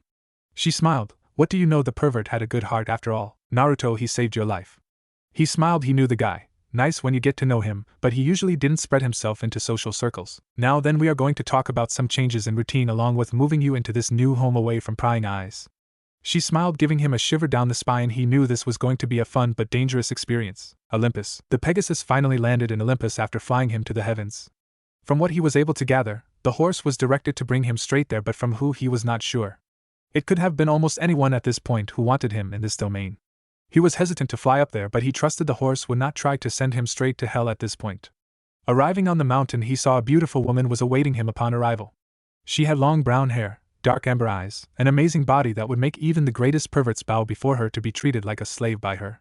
More in the sense, she had at least a cup that seemed to defy gravity, and almost seemed to just buoyant. From what he could see, she was amazing in figure and stature while also having a slight tan complexion. She was curvy in all the right places that if he compared to her most of the women he had seen in his time, she was the most beautiful. Giggles brought him out of his trance and back to reality, realizing what he just did, so he bowed. Forgive me for acting unbecoming in my position, Hera. Naruto was shocked. Really, you're Hera? I would have thought you Aphrodite for how beautiful you are.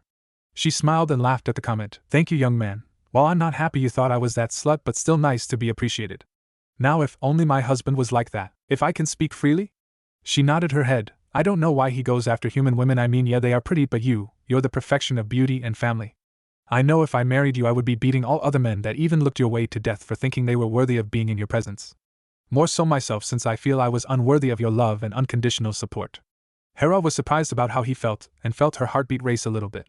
With a small blush on her face she said, Why can't Zeus be more like you? Sorry for speaking out of line.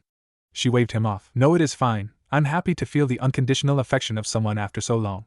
Makes me wonder some things. I understand, but again it was unbecoming even with permission. Like I said, it was fine. Now then, she turned serious. You are here about the job we sent to Amaterasu? Yes, what seems to be the problem? She sighed. Well, I'm sure you know the mythology of Cerberus, right? Yeah, the great three-headed dog that guards the underworld and ferries them away to different places, right? Correct, that is gist of it, but there seems to be a problem. Lately the great dog seemed to have gone rogue, and we don't know why. We suspect someone is controlling him, but how we are still not sure ourselves, or who is doing it. We've suspected it is a hero from our lineage, but we are still not 100% sure about that. I see, so you want me to find the big dog and find out what is going on with him then? Yes, normally we deal with this ourselves, but like I said, we suspect someone from the hero faction or someone more specifically from our own lines is responsible for this mess. So to avoid the potential situation that Zeus would let one of his children with a slap on the wrist, we want you to go investigate and bring the dog back. Also report who was responsible for this, and if possible bring them to us. Alright, where was the mighty three-headed dog sighted last? She smiled. I believe it was sighted not too far from here. He had wiped out a small town that worshipped Athena and small hunting village that was worshippers of Artemis. Damn, whoever is doing this is really trying to piss off everyone, huh? Yes, do this and I can promise you anything desire along with the weapon of one of the gods here on Olympus for your troubles. I don't need that much of a reward, more we are looking to maybe speak about possible treaty between the factions. Are you sure? I mean, most would take full advantage of this situation if they were in your position. True, but I'm not most people in this case. I see. Very well, it shall be done. Naruto nodded his head and with a single hand, was teleported to Greece, leaving Hera sighing. What a man. Indeed, Hera. Turning around, she saw a woman with red hair stepping out of the shadow carrying a spear in hand, and with a figure that could rival her own. Only she was a D-cup while also having slightly larger ass than herself with green eyes. Next to her was a woman carrying a bow and arrow quiver along with having silver eyes and having a more childlike form currently. So what do you two think? Athena hummed slightly while putting her spear to her side. Personally, I believe there is a chance that this boy might be the one. The one that can change the world. The child snorted. I can sense it. He has something dwelling beneath the surface, and it is just starting to come out. Interesting. Well, I personally think he might be the one that the fates mentioned as the angel of end. Very true, Hera. Athena sighed and turned to Artemis. Are you going to stay in your child form while here? No, but I felt it be better I stay in this form rather than having him see my true form and reveal he was a pervert. Hera sighed at the comment. Artemis, all creatures, male or female, are perverted to some degree. If they weren't, then sex wouldn't be possible. Birthing would not be possible, and the world would stop working like it was supposed to work. We shall see. I might grace him with my adult form if he proves his worth in this mission, but I wouldn't mind having a man like that on my arm. Athena and Artemis were shocked to hear the woman that preached about marriage talking like this. What about Zeus? She snorted. Please, that man has slept with how many mortals now? I personally have lost any love I have for the man after the last child he conceived recently. Personally, I've realized that marriage has to be an equal partnership, and so far that is not the case anymore. If I was to find another lover, someone that truly loves me, then that would be fine in my book. The two women were looking at each other thinking about what this could mean in the end. More in the sense that Zeus would be furious, and this would cause him to spin out into a rage and thus leading to more conflict in Olympus. Things were getting interesting for sure. With Naruto, he managed to find out he was in the outskirts of one of the burnt-down camps. So sensing around, he felt a dark presence a few miles from him, so he rushed into action and proceeded to try and find the mythical beast. He knew that compared to many of the beings that he has fought in the past, the power that the monster possesses is going to be on another level. But its speed should not be as good as either Sasha, Mikoto, or Kushina due to them being on another level. Naruto soon arrived at the edge of a forest line and saw the great beast that has wandered the underworld to guide the souls into the next life. The giant dog was huge, larger than his school by a good margin. It radiated pure power and destruction and seemed to be spitting out fire from its very jaws. Its dark red eyes gave it an intimidating presence, as if it was looking into your very soul at this point. It had black fur that covered its entire body except for its underbelly. The beast's 3 heads were staring him down with its pointy ears pointing the sky, thus completing the look of what many consider the scariest being in all of Greece. Alright, so Cerberus, I don't know if you can understand me or not, but could you please tell me why you left your post? The beast roared and fired a ball of fire from its center head. Naruto ducked out of the way of the attack and saw a paw coming down on him, and he quickly reacted by having his sword come to hand and slice the bottom of the foot. The dog screamed in pain, pulling itself away from him, but he quickly started to slice at his legs. The dog roared in pain, thus releasing a dark burning blaze from its body and outward. He dodged the attack by backing away and then holding his hand out to the creature. Bala! Red orbs were released from his hand and soon impacting the great beast. But it was more pissed by the attacks and charged at him, jaws open to fire another set of fireballs. Naruto cut the fireballs to pieces but had to block the beast's center head when it came to bite him. He managed to stop it with his sword, cutting up its teeth. Naruto soon returned with a vengeance and sliced its nose with making it back up again. Alright, big guy, I think I've played with you long enough. Holding his hands out, he said, Bakuda 9, strike. Cerberus was covered in a red light, and thus was paralyzed in place, preventing it from moving. Geez, this was the big problem. I'm surprised someone hasn't already taken you down already. Naruto's senses went haywire and quickly ducked out of the way of a strike at the back of his head. Turning around, he saw that someone with some snake-looking gauntlets was standing there with a smug look on his face. He had gray hair and was wearing what looked like Greek armor on top of a school uniform. His gauntlets were interesting since they had covered his arm up to the elbow, but saw that the items had some kind of pattern of a hydra on it now that he got a better look at them. Who are you? The man laughed. I'm the hero known as Hercules. The greatest hero in the history of Greece. Naruto frowned. This was the man behind the controlling of the Cerberus, but it made no sense. He didn't have a high magic aptitude or even intelligence, so how did this lumbering muscle-bound idiot do this? Really, the Hercules, how is this possible? I mean, didn't he die like centuries ago? Yes, but I'm his spirit descendant, meaning all of his powers and skills are mine now. He laughed loudly, showing his arrogance, causing Naruto to sigh. Really, this guy was supposedly a monster in his own right? Yeah, right, he might as well been a poser telling him he was a god. Sure, and you're the one that controlled the great 3-headed dog that is now caught under my spell. I sure did. I mean, who else other than the man that tamed the great dog in the past can do it? Pretty much anyone with an IQ higher than yours. The man growled. Don't you dare mock me. You're nothing but a small-time mortal compared to me. He charged at him and Naruto blocked his punch with his sword, preventing it from touching him, but he noticed that there were spikes at the end of the weapon. Thus this meant that in some way that the powerful weapon had some kind of poison going through it, since it was dripping some kind of purple ooze. So mind explaining your fancy little toy to me? The man snarled. Don't you dare mock them. These are weapons that were created from the first Hydra. They possess the creature's powerful poison, and the gauntlets themselves will poison anyone that is hit by the spikes. I see, so then I just need to avoid that from happening. Good to know. Naruto quickly pushed his hands up and then stabbed him in the stomach, causing the man to grunt. Hercules was not deterred by the attack and quickly fixed this by coming down with a double axe handle. Naruto knew it was coming, so he managed to jump away from him and summon his sword back into his hand, leaving him bleeding. Naruto turned and saw the great dog was now lying on the ground as if it was unconscious. That really was puzzling him. Who was controlling the great beast? I mean, it had to be someone of great power, someone that had the brains and means to controlling such a dangerous monster to those around them. Die! Naruto quickly reacted and ducked under a punch aimed at his head before slashing him again on his stomach. From there, Naruto put his sword into his back, causing him to gasp in pain. He then broke free of his blade stab and swung his fist backwards to hit him in the face. But he still missed the strike, and thus Naruto kicked his legs out from underneath him. Finally, Hercules smashed his fists into the ground and thus sending a shockwave. Naruto flew away from him and high into the sky, seeing Hercules furious about losing to him. He looked at his weapon and threw them to the ground and shouted, I will kill you without some faulty weapons slowing me down. Naruto frowned at his comment. You know it was not the weapon's fault that you were losing.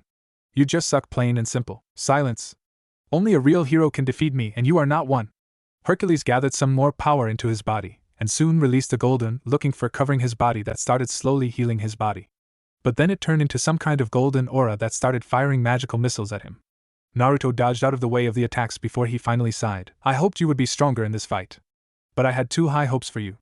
Naruto's eyes were gold now and soon with a black outline in them. He disappeared from in front of the man and slammed his fist into his stomach, causing him to come off the ground a bit. This leads to Naruto sending his sword away so he can deck him with a vicious hook, sending him flying across the ground again. Naruto dashed off once more and then brought his heel down on his head, implanting him into the ground, leaving him with broken bones most likely. For all of his boasting, he only could take the basic attacks and basic weapons, but outside that, someone with his skills and power can deal massive damage to him.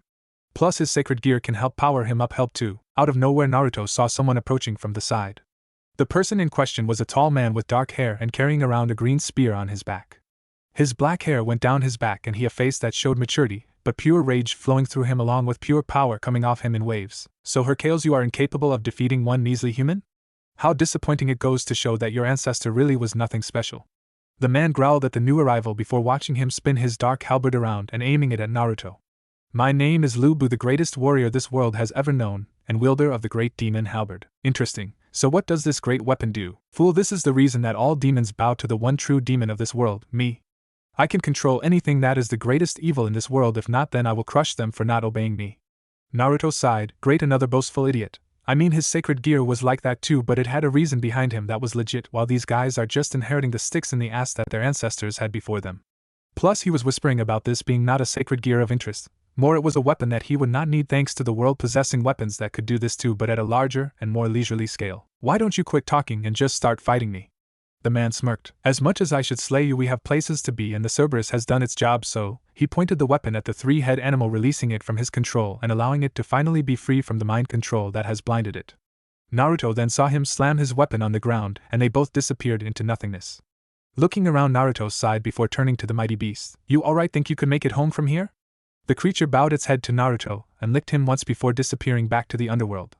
Naruto sighed before going over and picking up the gauntlets that Hercules dropped on the ground. He touched it and activated his sacred gear that absorbed them into himself before reappearing on his arms in a better, tighter fit. From there, Naruto sent them away and started walking back to the city to find clues to the underworld, but felt someone appear behind him and was shocked to see who it was. It's you, Underworld. Vanillana was just finishing packing her stuff and was heading out the door when she ran into her son. He looked distraught, and he was just trying to figure things out at this point. She comforted him like she did when he was a child, and he explained how Ria's screwed up already, how she reincarnated someone without them knowing and going against the Shinto faction, along with the fact that the leader of the faction already knew. She sensed him the minute he got on campus and knew, thus leading to the conversation recently being an uncomfortable one. More in the sense, they were demanding something as repayment, and he had absolutely nothing left to give other than his title and blood at this point. Sometimes I wonder why she is this way. Vanillana sighed. Because of you and your father, and the underworld as a whole. I warned both of you about spoiling her like you did. Now her arrogance has grown to the point that she is out of control. I know that now, mother, but at the same time I don't get the hostility against Naruto, and the need to basically fuck everyone to get the boy. Riser. Surzek groaned. If she wanted help, why didn't she ask us? I mean, yeah, we can't do anything for the marriage itself, but we could subtly help her find special peerage pieces that can help her out. More in the sense find her members that can help her even the odds as she was to face him in battle for her freedom. Son, what exactly are they asking for? He looked at her. A slave for a slave. Ah, well then what would be the requirements? He counted it off on his hand. First, a woman of noble blood, someone that is close to the Gremry family as a whole or Rias in general, someone that is understanding of the conditions, and finally someone that is female. They made that abundantly clear since we took a male in this case. I see, she sighed. I'll do it then. What mother? Sirzek, it is the only way. Plus some time away from your father and Underworld for the most part would do me some good. Yeah, but you'll be a slave mom, not some noble woman. She smiled slightly. If this makes your job a little easier, I can live with it, and plus from what you are saying, I'm not going to be some toy, just someone to be held while they work out more ways to pay for me back. Mother, please, we can find some other way. She shook her head. No, as her mother, it is my failure that she is like this, and it is this same mother that is going to pay for it. But more importantly, I want you to see that I'm doing this to reduce the stress you are under. Sirzek smiled. His mother was so selfless, she would give anything for her children and her grandchild. It was one of the reasons he spent time with her more than his father, who was more arrogant about his position and thinking he was the best. He learned everything from his mother, including his magic and power he possessed, and the talent as well. All right, I will make the arrangements, but you have to have this. He showed her a spiritual marker, making it out to a collar that will be around her neck. This would signify that she was a slave in the old-fashioned kind of way that the yokai use for those that broke serious laws and are not worthy of dying via execution. They performed the ritual, and before long she was in the human world and living in a new house that was prepared for her next to Naruto's home. From there, she was told the rules and stipulations for her living in the city and being a slave for the Shinto faction. Overall, it was not a bad deal, and Venelana smiled about finally having the chance to find herself again, but she did wonder what was going on with that poor boy that her daughter had reincarnated. Issei was sweating like crazy. Today he had a hell of a day getting away from campus without running into Rias. Not only did he pass by someone that was like an older male version of Rias, but he also saw a short girl wearing a green suit that looked just like the school president. What was worse, he had to avoid the Gremry group that was looking for him throughout the day until he got off campus. When he got off campus, he looked at the directions Sasha had given him and proceeded to follow them until he ran into a hotel-looking building that stood at least 4 stories tall. Knocking on the door, he saw a purple-haired woman with red eyes opening the door for them. Oh, you must be my new tenant Issei, correct? Issei blushed at the beautiful woman and bowed his head to her. Yes, I was told by Lady Sasha that I was to come here. Indeed, welcome. My name is Mia and I run this lovely inn. To be frank, I'm a yokai myself, and so are the rest of the tenants that are living here. Some have sacred gears while others do not. But that is not the important thing, since Sasha is taking care of you for now and you are friends with the Shinto faction now, and wanting to hide from the devils, I'm allowing you stay here rent-free. But rest assured, if you commit any perverted act, a scary-looking mask appeared behind her, scaring Issei stiff. I shall personally show you my brand of punishment, is that clear? Issei nodded his head like crazy, making her aura disappear. Excellent, please come in and meet the other tenants. Issei walked into the building and was surprised how nice the place was, including Mia having some pictures of the people she has known over the years. Not too long after arriving and being allowed into his room, he started meeting the different people living in the home. One was a girl with brown hair, and usually walking around in her underwear. This girl was Yuzum, and apparently she was a half-breed born with the power to manipulate anything that she uses to cover her body and use as a weapon as a whole. Next he met a pretty boy who had silver hair and was known as a Kitsune yokai with the power over fire. There was another with blonde hair with the power over water, and finally one with the power over wind. He was shocked by the presence of almost unnaturally beautiful women and handsome men, but he was welcomed nevertheless. He was warned to keep his perverted habits to a minimum, that way he didn't bother the other guests, and Issei agreed with that. While he was still a happy pervert with all the sexy women around, he knew that it was better for him to show a little more control of himself. Especially since he was taking this a chance and making a good impression, and wanted to make sure the women know what he considered the real him, and the one everyone on campus knows. In time he got used to the weird atmosphere of basically the women arguing with each other, and the guy just taking it all in stride. For him it was weird to see, but it was something he was getting used to over time. From this point, he was more worried about them all getting hurt if the devils come, but they assured him that they tangled with devils before, and they would be alright. That still didn't make him worry any less, since from what he had seen so far these devils were going to be coming for him, since he was technically belonging to someone. Mia assured him that something was going to be done about this. Issei fell asleep in his room and sighed. Today was not a bad day for something that stared out being complete shit. Next day, after getting dressed and having breakfast, he was on his way to school when he ran into someone that was standing on the corner. From what he could see, she was a nun, and had long blonde hair and blue eyes. When he passed her, her stuff fell out of her luggage, and he quickly helped her gather up everything. More in the sense, he gathered up her underwear, and quickly put it back in her briefcase, leaving him a bit excited about the white underwear. But he knew better than to perv on a nun, plus he could swear he felt the demon mask on him. So he just asked, "You okay? If you wouldn't mind, I'm kind of lost." She gave a smile and he blushed. Who is she? Naruto stood in shock. He couldn't believe it. He hadn't seen this person since he was a child, and they moved away to join the rest of their people in the mountains to become monster hunters. This person was a beautiful blue-haired girl with golden eyes and wearing silver night outfit with blue attire that hugged her figure tightly. Her skirt left little to the imagination of her hips and body, and showed her tight-busted figure for all to see along with her smooth-looking ass. On top of that, she had a powerful silver sword at her side and a band to keep the rest of her hair in line. This was Yuki, and she was his childhood friend and a hero that was trained to hunt down rogue monsters and demons that were harming the human world. Yuki, it's been too long. The girl smiled slightly with a small blush on her face. Yes, it has been, Naruto-kun. How have you been? I've been good, you? Saying most of my training is done, so I'm allowed to go out into the field and test myself against the monsters of this world. So far I've taken down most monsters that are about A class or B class with no problem. Interesting for sure. Glad to know your training paid off for you. He walked up to her, and while standing there rubbed the top of her head, leaving her smiling from the familiar affection. So what are you doing out this way? She frowned. I've been hired by someone in the Greek pantheon to take care of this problem with the rogue monster. But by the looks of it, you took down Cerberus, meaning the problem here in the human world is fixed, but those two from earlier are still going to be a problem. Indeed. Hercales left me a nice weapon to use, but the other one, Lubu, I can see he is smarter combat-wise compared to his ally, but not by much. His weapon also has the power to subjugate demons and monsters. But I think the weapon has its weakness of only working on those that are weak-minded or weakened by combat. Yes, but now the problem seems to stem to somewhere into the underworld, which means we need to follow them. We? Yes, we, Naruto-kun, we have no idea what is waiting for us down there, so it is better we work together to take it down. Naruto thought about it for a second and sighed. I guess you are right.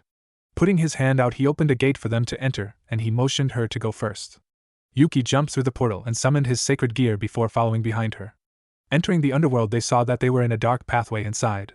Looked like they were going to follow this path to wherever the heroes were hiding out. But before they could get far, they saw some dead spirits rising from the ground and groaning at them. Well, damn, isn't this annoying? Yes, Naruto-kun. She summoned her sword to her side and stood at his side. Looks like we are going to need to fight our way out. Yeah, but we can also do this. Naruto gathered some of the energy to his finger and aimed it at the spirits and said, "Zero." Out of the tip of his finger he fired a dark green beam that overshadowed all the spirits and blew a hole through the wall of the tunnel. There they could see the fires of hell burning brightly in the distance, along with feeling the presence of the heroes out that way as well. Well, shall we? He picked up Yuki and they started flying through the sky, never noticing the girl blushing at the feeling of her crush carrying her. This is what it must feel like to be a princess. She smiled but then shook her head. Focus mission first, and then I can try to enjoy this. She blushed again but was ready for combat. They had flown through the land and saw different areas of fire and brimstone, and other points of a river with a ferry that was carrying departed souls into the next world. Cerberus looking at them with a sad look as if saying sorry for all the trouble he has caused lately. On top of all of that, they saw some places that looked peaceful for the people there and gathered this must be the land of peace everyone always talked about if you were a good person at heart. They soon saw the heroes gathered around some kind of dark post that was sitting at the highest point in the entire underworld. Landing on the ground, the two saw them and grunted at the sight. So you found us. Yes, Hercales, for your crimes you are sentenced to death by the Greek pantheon. Yuki pointed her sword at the brute, and he grunted at the sight of the woman, challenging him. So he charged her, but when he swung at her she was gone in a blur. He wondered where she went but found his back and chest cut deeply by her sword. You're too slow. Yuki was standing next to Lubu with her sword flicking the blood off the blade. The man swung his halberd at her but she leapt over the blade and kicked him in the face, sending him skidding back. Naruto watched. He was impressed how much Yuki had improved since they were kids and could see she really honed her skills to the fine pointed detail. Damn bitch. Hercales charged her again and threw more magic at her, but this time she cut the attack in half. Then spinning around she blocked the halberd thrusted at her and pushing her back slightly. Hercales was on top of her and threw a punch at her head, but she quickly reacted by tilting her head to the side. From there, she pushed the halberd away from her and then spun around, slashing Hercales again in the chest. Now you're pissing me off. He threw another punch, but again she was gone in a blur, standing again next to Naruto. Come on guys, Naruto approached them with his sword at his side. You guys can obviously see that you can't win this fight, right? I mean, if Yuki is beating you up, and I defeated you earlier, Hercales, there is no way both of you could defeat both us, let alone one of us. So how about you make this easier on yourself by just surrendering, and we can promise the Pantheon might kill you for your crimes. Lubu grinned. Oh right, we'll do that after we are 6 feet under and have admitted women belong on the battlefield. Yeah, and besides, Hercales saw the pedestal breaking. The ritual is completed and now we only have to watch as this monster kill you both. The statue broke and out of it came a dark force. Yuki could feel the presence of the monster.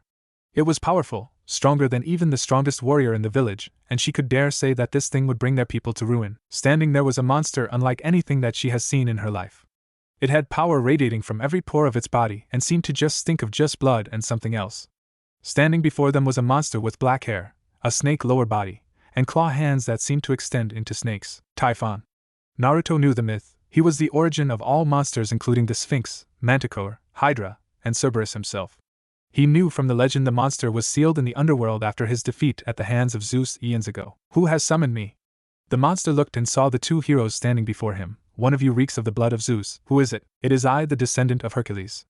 The monster growled. Tell me why I should not slaughter you here and now. Because Lord Typhon, turning to Lu Bu, he pointed his halberd at the two heroes. We have freed you from your slumber, so you may do as you please. All we ask is that you kill those two heroes over there. Typhon pondered this for a few seconds before grinning. It has been some time since I had a woman. Her having blue hair only makes this more exotic for me. Soon I shall have her crying tears of pain as I take her over and over again and force that poor fool to watch. Very well, since you brought me such a harvest and freed me, I shall deal with this. But if you ever try to control me or use me again after this, I shall kill both of you. He showed his power with it, causing the entire ground to shake and making Naruto and Yuki go on the defensive. Yuki, be ready, this is going to be more difficult than we expected. Yes, but we have a chance to win this. Typhon believes he is the strongest, so we can catch him by surprise with some of our attacks. Naruto nodded his head, but suddenly he felt his gear disappear from his hand. What in the… so you have the blessings of a god, do you? Too bad for you, my power negates that ability, something I picked up when I killed a warrior that tried to slay me centuries ago. Typhon sent one of the snake heads to him, but Yuki cut it off, causing him to hiss from the pain. Blessed weapons, huh? This is going to be more trouble than I thought. Without warning, the monster was not upon them and striking down with heavy thuds. The two managed to roll out of the way of his attack, but were hit with a powerful barrage of strikes when he was hit with his snake hands. They bit into him and he felt sick, but Yuki quickly cut them off his body. Typhon frowned. Seems without your gear you're not as powerful as I hoped. Oh well, maybe your companion can entertain me some more before I defile her. Yuki glared and saw that Naruto was struggling to get up from the bites. Stay here, Naruto-kun, I'll be right back after I deal with him. Naruto tried to stop her, but the poison was acting fast in his system. He fell to the ground and watched as Yuki confronted the monster. They stared at each other for a split second before he lunged at her, but she was behind him with her sword slashing down. Typhon looked at his now stump of an arm and saw it was removed from his body. He grunted while stopping the blood from flowing out of his body. Impressive, child, you managed to remove my arm. However, a black substance reattached his arm to his body, and he quickly lashed back at her with his tail this time. But Yuki was above him and saying a chant that released a magical hail of white light bullets that hit him straight on. He grunted of the damage he was taking and thinking how he was going to enjoy breaking her spirit down the line. But before he could do that, he found the sword cutting his face in half. It's over. You think so? Yuki looked at him stunned as his head reattached itself to the other half.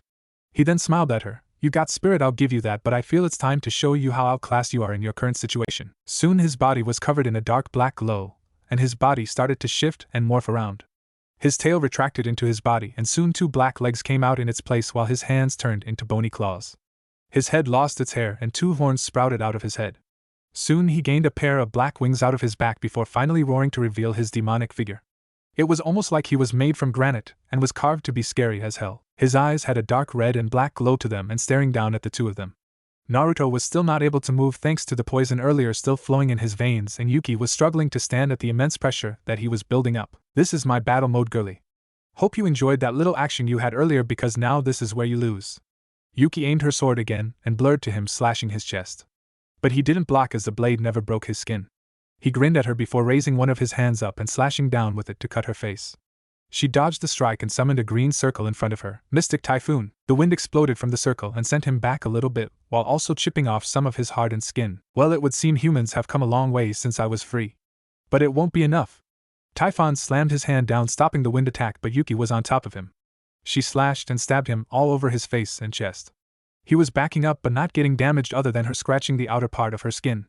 Yuki enhanced her attacks by adding some light magic to the moves and was hoping this would be enough to get through his hardened skin. Typhon grew annoyed about this and put one hand out and summoned a black orb and said, Dark Torrent. Black winds erupted from the attack, hitting Yuki and sending her flying. He appeared beneath her and slammed his fist into her back, causing her cough up blood. Next, grabbing her by the face, he slammed her into the ground with a vicious attack. Gathering some lighting into his hand, he sent a current through her body, causing her to spasm from the pain and the suffering she was going through. Lovely screams you have. Once I'm done with this, we can get to the real fun. I bet you are virgin, and I love virgin girls. Always so tight when I have my first time with them. At least that was before those gods sealed me away. While this was going on, Naruto was struggling to get to his feet and help, but without his gear he couldn't do much. His other powers were strong too, but the problem was that he had not practiced with them enough to not risk hurting Yuki in the process. Damn it, that trumpet is useless. If I hit him and he disappears, chances are Yuki will do the same thing. I can't reach my damn sacred gear, and if I don't do something he is going to violate Yuki. Disgusting creature, he is the kind that needs to be erased from existence. You again, who are you? Another time I will tell you my name, but for now you need to focus. You want to destroy that monster, right? Yes, but I can't move. The poison in my body is bad and my sacred gear is locked away thanks to his power. Typhon is nothing more than a monster with tremendous power higher than normal rates. If you had your sacred gear, your power in that state could have killed him, but as he is now you would be in deep trouble, and would take both of you to kill him with everything you have. Then what do you suggest? I can give you the power to fight him, defeat him, and erase him from existence, but to do this you must promise me one thing.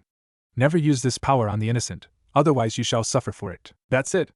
Fine, I promise never to use this power to hurt innocent people. Now hurry, I need to save Yuki. Very well, the chains of fate have loosened once more and now you shall have the second trumpet, King of Salt.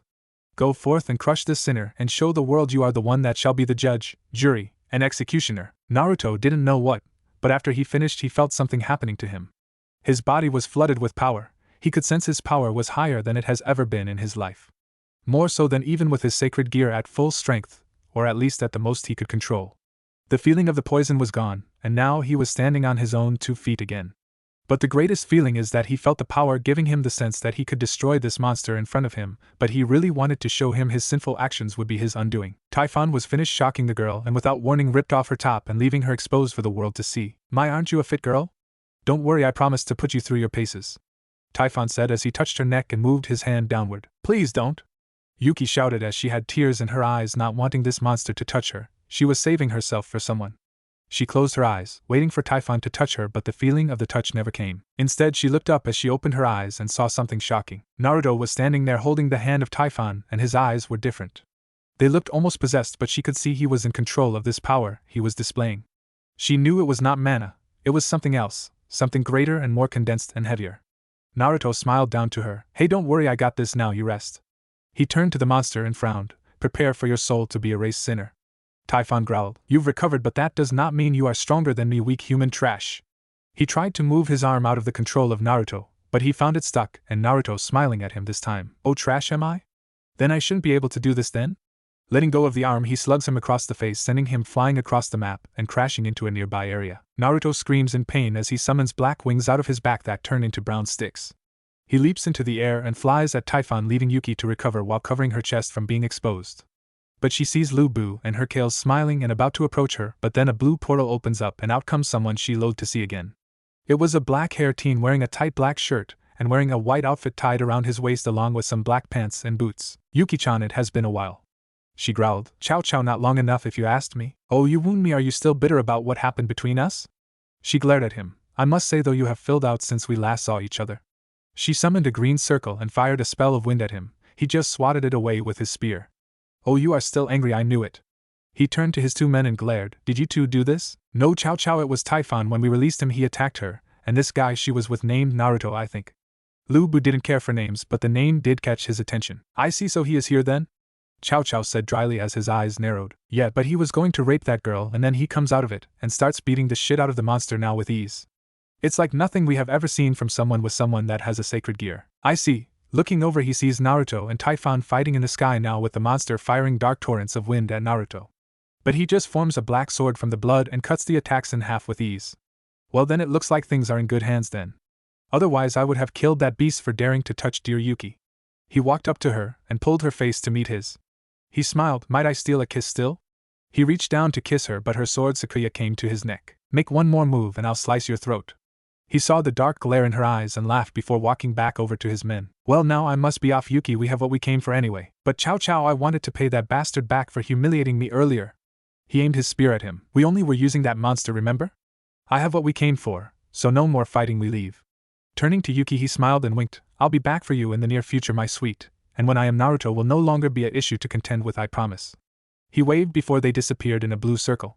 Yuki sent her sword away and got to her feet, flinching at the pain in her back and the feeling of her right leg being numb. But she dragged herself to the ledge and saw the fight raging on heavily. Naruto was floating in the air smiling while the monster was huffing badly. His body was bruised from the punches he was eating, and the fact his attacks were being cut in half was irritating him. Naruto seemed to be a different warrior from what he saw earlier, and was able to dispatch with ease. So you done yet, sinner? Naruto noticed he was thinking of the case of this monster being a sinner needing to be purged, but he felt that was more of the other being's mindset bleeding through. No, I refuse to lose here. Not after I got free after all those years sealed in that damn statue. Naruto saw him charging him again, and he sent his black substance blade away flying straight at him. He threw a hook at his body, and he coughed up blood again before Typhon retaliated with a swiping of his claw hand. Naruto was gone and above him before kicking him in the back of the head, punting him into the nearby wall. He pulled himself out of the wall before flying back at Naruto with a dark orb in his hand again. This time the orb turned into a giant torrent of dark energy that he fired and exploded in front of him. He smiled thinking he got him until he felt a punch to his stomach, and saw he was standing next to him on his left. Naruto saw that Typhon, while powerful in Greek sense, was not stronger than whatever he was now. So not wanting to drag this fight out more, he held his hand out and thought, "Sing the trumpet of the king of salt." Soon a white spear appeared into his hands made of small particles of salt. This led to him spinning the spear in his hand before aiming it at the monster. "Die, human!" Darkness vortex. He fired one giant ball of darkness at Naruto and hit him with it direct on impact, sending him into the ground, which was right above the fires of the underworld. But Naruto quickly sliced through the attack and threw the spear, piercing the monster's stomach and out the back. "WWW, what's happening to me?" His body started to crumble, and soon it turned into a pillar of salt, leaving nothing behind, while it floated into the air of the underworld. Naruto sighed before seeing Yuki sitting on the ledge of the original fighting grounds. He flew over to her and quickly picked her up. "Hold on, I'll fly us out of here." With that, he took off into the underworld sky and flew until he could find the portal that would lead them out of there. Time skip. After the two heroes managed to make it out of the underworld, they landed in the outskirts of the Greek countryside, where finally the power in Naruto was sealed back up and he crashed to the ground with a thud. From there, he passed out, hearing Yuki screaming for him to wake up. The next day he woke up in a soft bed, seeing that he was in Olympus, but more importantly he was in the temple of Apollo. He was a blonde man with a handsome complexion. He welcomed him to Olympus while mentioning that he was in seriously bad shape from the poison that was in his system, explaining the power that he used didn't cure him, but it suppressed it to the point that he could no longer feel the poison in his body anymore. But once the power wore off, the poison returned in full force and left him in critical condition. Thankfully he was able to recover from this damage, and soon they both would make a full recovery. Seeing Yuki enter the room, he saw she was wearing one of the white togas around her body, and he blushed how it complemented her figure with how tight and revealing it was. Yuki smirked as she saw his reaction and had asked if she could keep the toga, to which she was told yes. Naruto, after being allowed to leave, was given a toga of his own and honestly felt very exposed due to him having no underwear underneath his toga, and the sight of the beautiful women made him worry about being noticed for his excitement. They both stood in front of Hera and the other gods and goddesses, who all were showing mixtures of emotions. Hera spoke. "Naruto and Yuki, we thank both of you for your assistance in dealing with Cerberus, but we never expected another faction would go out of their way to use him to enter the underworld. More so that they could release that monster Typhon from his supposed eternal prison. Yes, it was not easy, I tell you, but thanks to Yuki and her quick thinking we managed to get the edge on him. But you finished him, Naruto, with that power of yours." Zeus narrowed his eyes at Naruto. "What was that power you used that destroyed Typhon?" "We have not been able to sense him, which means he is gone forever." "Where did it come from, boy?" Hera glared at her husband. "Watch it, Zeus, you are on thin ice." He stood up with a roar. "I'm still the king of Olympus and have the right to question potential threats to your way of life." Poseidon, a man with a brown bear and trident, snorted. "More like you are nervous about the premise of that someone can threaten the great king because he slayed a monster you barely defeated on your own." Zeus narrowed his eyes at his brother and was about to shout again, but he was cut off by Hera, continuing. "However, even with the death of Typhon, I fear that there are greater threats that loom over us. For the thing they took from the underworld is rumored to be a device that was given to us by God." Naruto raised an eyebrow at them but saw they refused to elaborate further. Now he was curious. What was the big secret behind the thing that Yuki told him he was there, that he stole? "Oh well, Amaterasu might know if he asks, given the gods talk to each other all the time. Thanks to your bravery, we wish to ask if you too have anything you wish from us. Anything you want from us, and within our powers we will give it to you." Naruto thought about it for a second but could think of nothing, while Yuki thought about it a bit and said, "There is something I would like from Aphrodite in the future, but not now." The beautiful blonde woman smiled. "Sure thing, sweetheart, just use one of these to call me when you want me to come around." She threw one of her stones at him. "Break it, and she could summon the goddess to her side. For me, I have nothing." The Greeks were shocked. A hero that wanted nothing from any of them. "Are you sure?" He smiled at Hera. "Yeah, I mean, today I learned more about myself and got to see Olympus. I really don't have anything that I could possibly want." Hera smiled and blushed a little. "Honestly, I wish someone would be more like you. Happy with what they have instead of going out seeking out more." She glared at her husband, who shirked from her gaze. "But I don't feel good about leaving you without something, so I want to give you this." She walked up to him and without warning brought him into a passionate kiss, with her tongue going down his throat and having a heated make-out session in front of the others. Yuki gasped, feeling intense anger and jealousy at Hera kissing her friend. The gods and goddesses were shocked, but some were looking at Zeus, who was blowing a fuse about this. "Hera, what is the meaning of this?" She broke from the kiss with a trail of saliva connecting them, and pecked his lips before turning to her husband with a glare. So you are angry about me kissing another man? Yes, after all you are my wife. She growled. Then can I expect you to not fool around with any more mortal women? He yelled. I'm the king, I can go out and have some pleasurable time. You're the goddess of marriage, so you can't do what I can do. This sent Hera into full fury. That's it. I've had it with you, fool. We are finished. I, Hera, goddess of marriage, renounce Zeus as my husband and declare us no longer married. The sky rained with thunder and lightning, and soon Zeus felt the detachment from his wife, leaving him feeling worse than before, while she felt lighter and happier. Zeus turned the bolt on Naruto, who was freaking out that he was about to fry his ass, on top of being glared at by Yuki, who was also glaring at Hera. But before his lightning bolt could be fired, Hades chained him in place. How about you don't piss off the Shinto faction now, brother? After all, we already have bad relations as it is. No point in making them worse. He growled while Hera cleared her throat and handed Naruto a magic crystal. Give me a ring sometime, Naruto, I would love to get to know you better. Hera winked at him, and he quickly tucked the crystal into his back pocket. After that, Artemis in her child form approached. Unlike most, I do not favor men. Hell, I hate them with a passion, but personally you might be one exception that I'm making, so I would like to give you this. Out of her coat came a powerful purple sword. This is my personal sword, I have used in war for many years, please take it. Naruto touched the blade, and his sacred gear quickly absorbed it, and made it part of him, increasing the gear more, and feeling it edging closer to his balance breaker. Athena was next, and she presented him her own shield and spear and handed them to him, and this too was absorbed by his sacred gear, leading to him feeling his gear humming with content with the power it was gaining. He would have to see how his gear has progressed, and the powers he has gained from it. With that, we thank you and hope that we can continue a relationship with your faction. Pegasus, please take these two home. The white horse next to both Naruto and Yuki and knelt down to them to let them climb on its back. Once they were on, it stood up, unfurled its wings and flew into the sky, leaving Zeus to argue with Hera and the other gods. Man, that was tense. Naruto sighed out as the wind whipped his face and as he placed his hands down, accidentally grazing Yuki's butt as she sat in front of him on Pegasus's back. Sorry, Naruto almost fell off as his arms swung around, but saved himself when he grabbed and wrapped his arms around Yuki's waist, pulling her into him as he secured his balance. Naruto's sweat dropped when he heard Yuki start laughing, her pale blue hair bellowing in the wind as she laughed. What are you laughing at? Naruto asked aggressively while red in the face. I'm just remembering when we were children, Yuki said as she caught her breath. Oh, yeah, every time we hugged, you would grab my butt and give it a squeeze. Naruto turned crimson. I don't know what you remembered, but I sure didn't do that. She smiled. I didn't mind, Naruto-kun, it was nice, Yuki said as she pushed her butt into his barely clothed groin, blushing at how he was reacting down there as she continued to grind against him. You can touch my butt whenever you want, Naruto-kun. Naruto sputtered and just kept making excuses on the flight home, the horse having a smug smirk on his face, showing he didn't believe his excuses, and neither did Yuki. He just shouted for them to shut up and flew home in peace. Time skip. Yuki and Naruto finally arrived back at his house. They had gone to the yokai hunter's hidden village for Yuki to drop off her report. She had returned to him, with a big bag with her and a new mission slip in her hand. She wore a simple skirt, thigh-high socks, and a polo shirt with the buttons undone, showing her collarbone and the edge of her. Naruto had blushed and looked away, boosting Yuki's confidence. So what is your new assignment? I mean, you sent the report about what happened in Greece while I was out, right? Naruto asked as Pegasus took off to go home. Yes, they have ordered me to stay with you. Apparently they think this is a good way for us to build a better relationship with the Shinto pantheon. I see, and you are okay with that. She smiled. Yes, after all, I prefer this over doing this with Cao Cao. What is the deal there?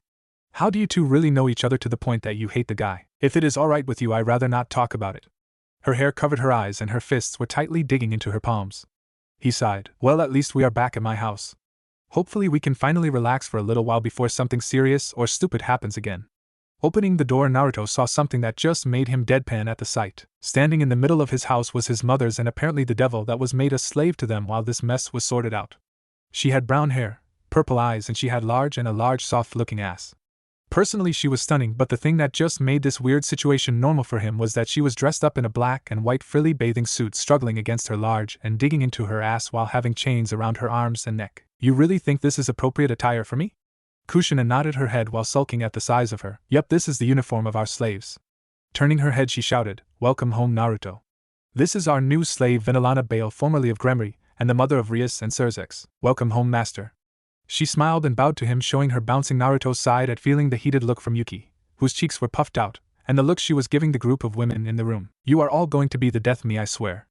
Naruto sighed as he rubbed the back of his head. Yuki looked at Kushina, Mikoto, and Vinalana. Their bodies were more mature, more curvaceous than her own. Kushina was wearing a short skirt that was risen due to her tail sticking out from under it, and showed her panties, and her shirt was a tank top with no midriff showing the swell and roundness of her. Mikoto wore an off-shoulder sweater shirt and that's it. Both had the aura of sex appeal and obviously flaunted it from their clothing and how they held themselves. Venelana, while dresses in a maid-styled bikini, had sex appeal but had the maturity to know she did not need to flaunt her body to show it off.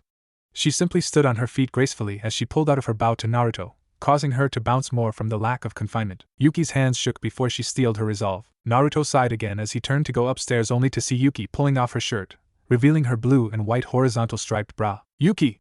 Naruto shouted as he stepped back. Kushina, Mikoto, and Venelana looked up and saw Yuki finish pulling her shirt off and throwing it to the side before she reached back and unclipped her bra, and like her shirt, was thrown to the side. Yuki was now bare to his barely covered eyes and red in the face as her becoming erect from his gaze and her nervousness.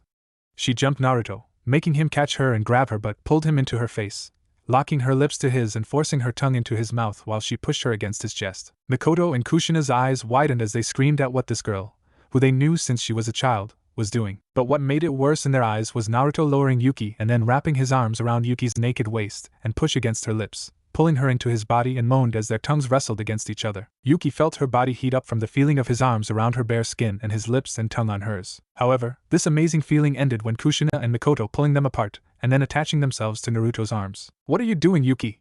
Kushina yelled as she held her son as the fur on her tails and ears standing on edge in fury. Yuki tilted her head. She reached up and touched the center of her bottom lip. "Kissing my boyfriend," Yuki said innocently. Mikoto and Kushina deadpanned as they felt their lives shatter. "No! Naruto won't have a girlfriend unless it's me," Mikoto yelled as she pulled his head into her. "What the hell are you talking about?" Kushina asked rudely, pulling Naruto into her. "I'm his mother, so I get to choose who he gets with." Venelana, having sat down, watched stupefied at how two powerful women were arguing over something so disturbing. Naruto removed himself from Mikoto and Kushina as they started yelling at each other and Yuki, who also argued with the two women. Naruto sighed as he looked at Venelana and went to the kitchen, grabbed a bottle of sake and some cups before returning to the living room. "Well, you two are old," Yuki pointed out as she pointed at their bodies. "What does that mean?" Mikoto asked as she clasped her. "My girls are firm as hell and have no sag." "Same here, but at least with our age we are more filled out than you, little girl," Kushina said as she grabbed Yuki's, which were significantly smaller than the two adult women. "Well, at least mine are softer," Yuki said smugly. "What?" Kushina and Mikoto yelled. Kushina pulled off her tank top, having no bra, and Mikoto pulled her sweater down to show her own unconfined and they started to grope themselves in Yuki's, comparing theirs to hers. "She is softer," both thought. "Want a drink?" Naruto asked Venelana as he held out a cup filled with sake to her. Venelana nodded and thanked him as she took the cup and drank it, ignoring the squeals and shouts of the other women. As she finished, Venelana saw Naruto drinking from his own cup before pouring himself more. "You are a little young to drink, master," Venelana said politely. She did not let her own children drink. Seraph was not allowed until he was 26, so she would not allow Naruto to drink. "In this house," Naruto said as he finished pouring his second glass, pointing towards the girls with a slight blush on his face. "You need to keep drinking." He held out the bottle, silently asking her if she wanted a refill. Venelana looked over and saw that Yuki, Mikoto, and Kushina were now completely naked, groping each other's butts with their hands and somehow got their hands on a measuring tape for them to measure their measurements. "Damn," Mikoto thought as she made a note on a notepad. "Yuki's and skin are softer and her are a very bright pink, but Kushina's have the better shape and her Ariela's are a nicer color. However, mine are bigger and more squishy than theirs combined." Mikoto then looked at Yuki's butt. "Her ass flesh is tighter than mine and Kushina's, but we have the advantage with softness and bounciness. I will take you up on that," Venelana said as she held out her cup as Naruto poured some more sake into her cup. During his time home Naruto and being back in school, Naruto had asked Sasha what had happened while he was gone. From what he gathered, apparently Issei made friends with a nun and soon brought her to live with him at the inn, but soon fallen angels got involved again. In time, Issei and the others that were with his friends soon came to rescue her when she was kidnapped alongside Sasha. From what he learned, she died, but thanks to Sasha's Tenseiga sword she was able to bring her back from death and allow her to live in the inn more permanently. Last they heard, she was almost a daughter to Mia, who loved having her around and even allowed her to enroll in Ko while mentioning to stay away from the devils that were there, for they would only use and abuse her, and to stick near Issei or some others that were in the school. Speaking of the devils, Naruto got word that Rias had tried something and it did not turn out well for her and her group. Flashback. Issei was walking out the gate having told his friends he had to be back at his new place to do some chores. They complained he was hanging out with so many beautiful women at this time, but told him it is not like that. But the minute he arrived at the gate he heard someone cough, and turning around he paled seeing Rias standing there with a glare on her face along with her peerage. "Issei, where do you think you are going?" "I am heading home, that's where." She glared harder at him. "Issei, as one of my servants you have to stay on campus until we get you situated." Issei, after being told what happened to him, and how she forcibly did this to him, glared. Oh yeah, being a servant, more like slave, to you means that you control and dictate me then? Well then I have to say you can count me out, I'm not taking orders from someone that forced me into this life. Rias frowned before nodding to Kiba. He took off in a dash and had a sword at his throat. I'm afraid you have to come, Issei, or you will be punished severely. Issei paled at the blade at his neck, but before he could retort he saw fire coming at them. Standing behind him was his friend from the Inhamura, who was wearing a classical suit and tie. Issei, you should be on the way home now. Mia is not going to be happy, you know?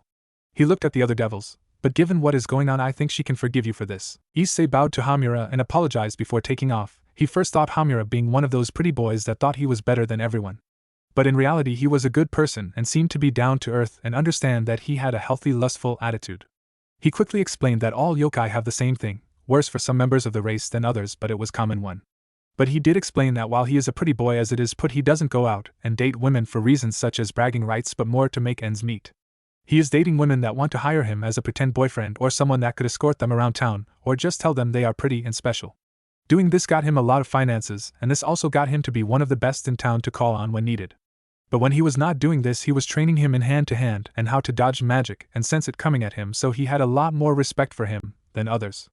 That, and he was teaching him to be a gentleman with women and trying to help make amends to those that he had wronged. Sure, he was still a super pervert in private, but he was going to reshape his public image no matter what. Hamura watched his kohai run off before turning back to the devils and gathered more fire in his hand. You should know the yokai faction is watching over him until something can be done for him. You forced him into this life, so we have no choice but help him through it, and thus keep him in safety. However, we will not take kindly to you anymore, Rias Gremory. Sona Citri at least learned from her first mistake, but you seem eager to piss off the entire race as a whole. Rias glared and flared her magic at him. I reincarnated him, thus making him my pawn. Too bad. As Sasha has officially stated it, the boy is now a free devil. If he wishes it, he can demand reparations from your family for this crime, including you being removed as the heiress. As if my family would dash. It was offered by your brother. What? Yeah, he knew how bad you screwed up in such a short time. He had to offer Sasha and the Shinto pantheon something, and that is what came up. But they decided against this and only asked that if the boy can be free until they figure something out, and that we get someone in trade. Surprisingly, it was someone you know that became a slave to Naruto and I. He is not in town to see this, but he will find out when he gets home. But back to my point, Hamura gathered his magic more and more to the point that it formed a giant fireball above his head, and he held it there for all of them to sweat against. Stay away from my kohai or I will kill you next time, got it? Rias gritted her teeth. Hamura dispersed the fireball and walked away while ignoring the angry look shot at his back. Rias was furious to the point the stray devil Visser was killed before uttering a word while her followers were tortured. This was the sign Rias was losing her mind and patience given what was coming up in the near future. Flashback. And since then, from what Naruto was told, Rias has tried nothing against them and was only keeping herself under the radar.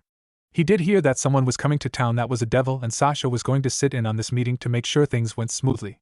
Honestly, he didn't care about them or the church as a whole, given he had more troubling matters to deal with lately. Upon entering the class, the teacher announced, "Students, we have a new classmate joining us, please make them feel welcomed." Ross Weiss was smilingly, but it was strained given she was not happy who it was.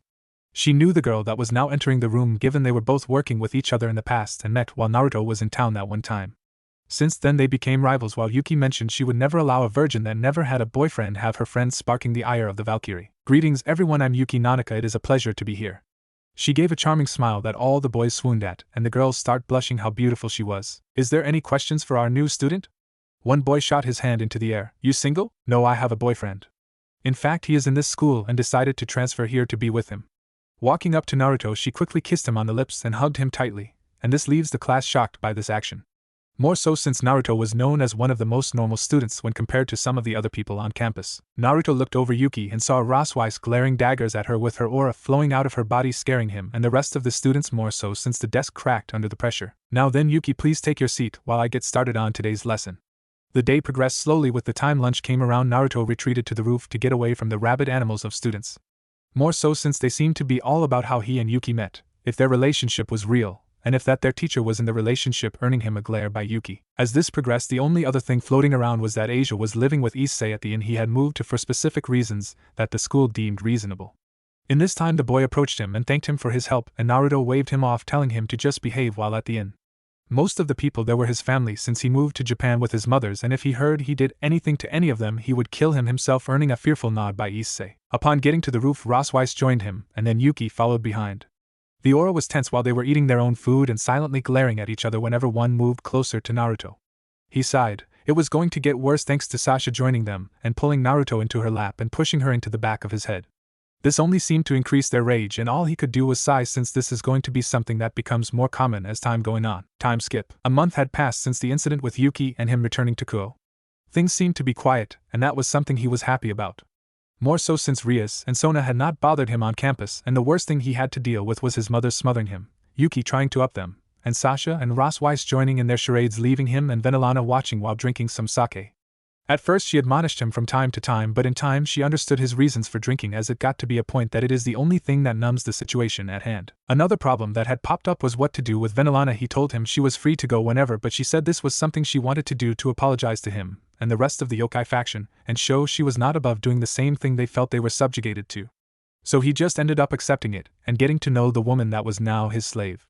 Apparently she was the mother of Rias and Serzex, so he tried to be neutral to her since she was not at fault for how Rias turned out in this case. In time, she and him became good friends, with her mentioning from time to time that she wished her husband was more like him, more like ex-husband if what she said was true. In time he grew to like the woman, but he still kept her at distance due to his past experience with devils at this point. Currently, Naruto and Venelana were at the grocery store, restocking their food supply. With 5 people living there, they needed more food faster than he remembers needing when having 3 people. "You alright?"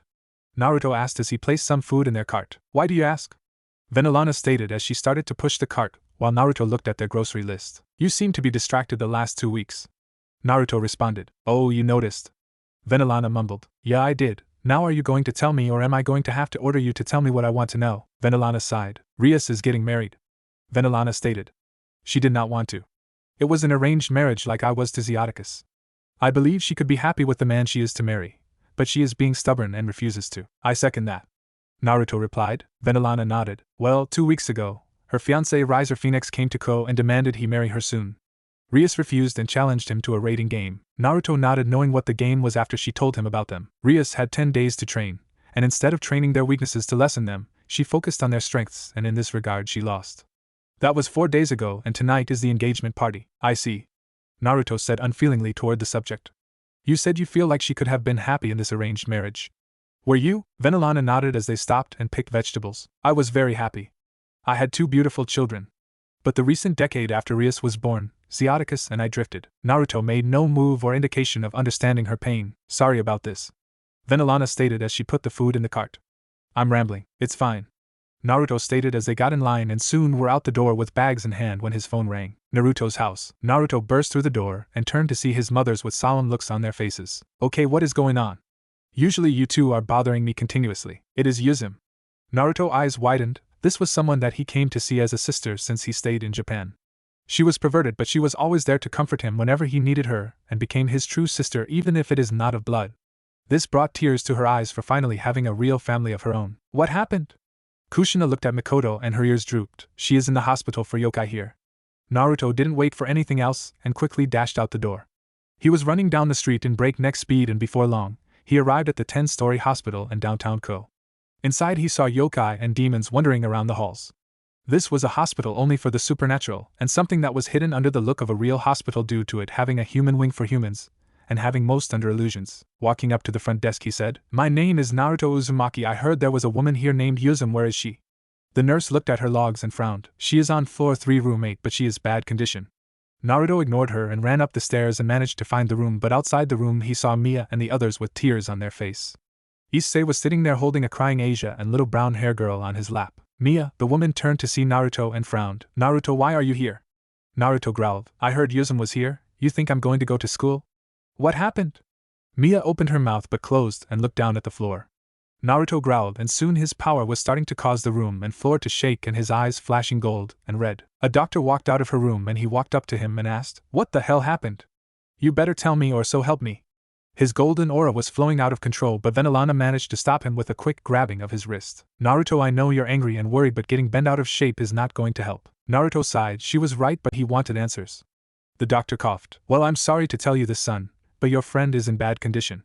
You see, she was 2 days ago burned by magical fire, more likely that of a demon, and well, that was the light part of her external injuries compared to her internal ones." "What are you dash?" Naruto's eyes widened. "No, she was raped continuously through this whole session from what we tested, and we believe this person branded him." He showed him a picture of the brand and he burned it into his eyes with the fury starting to come out of his body more and more.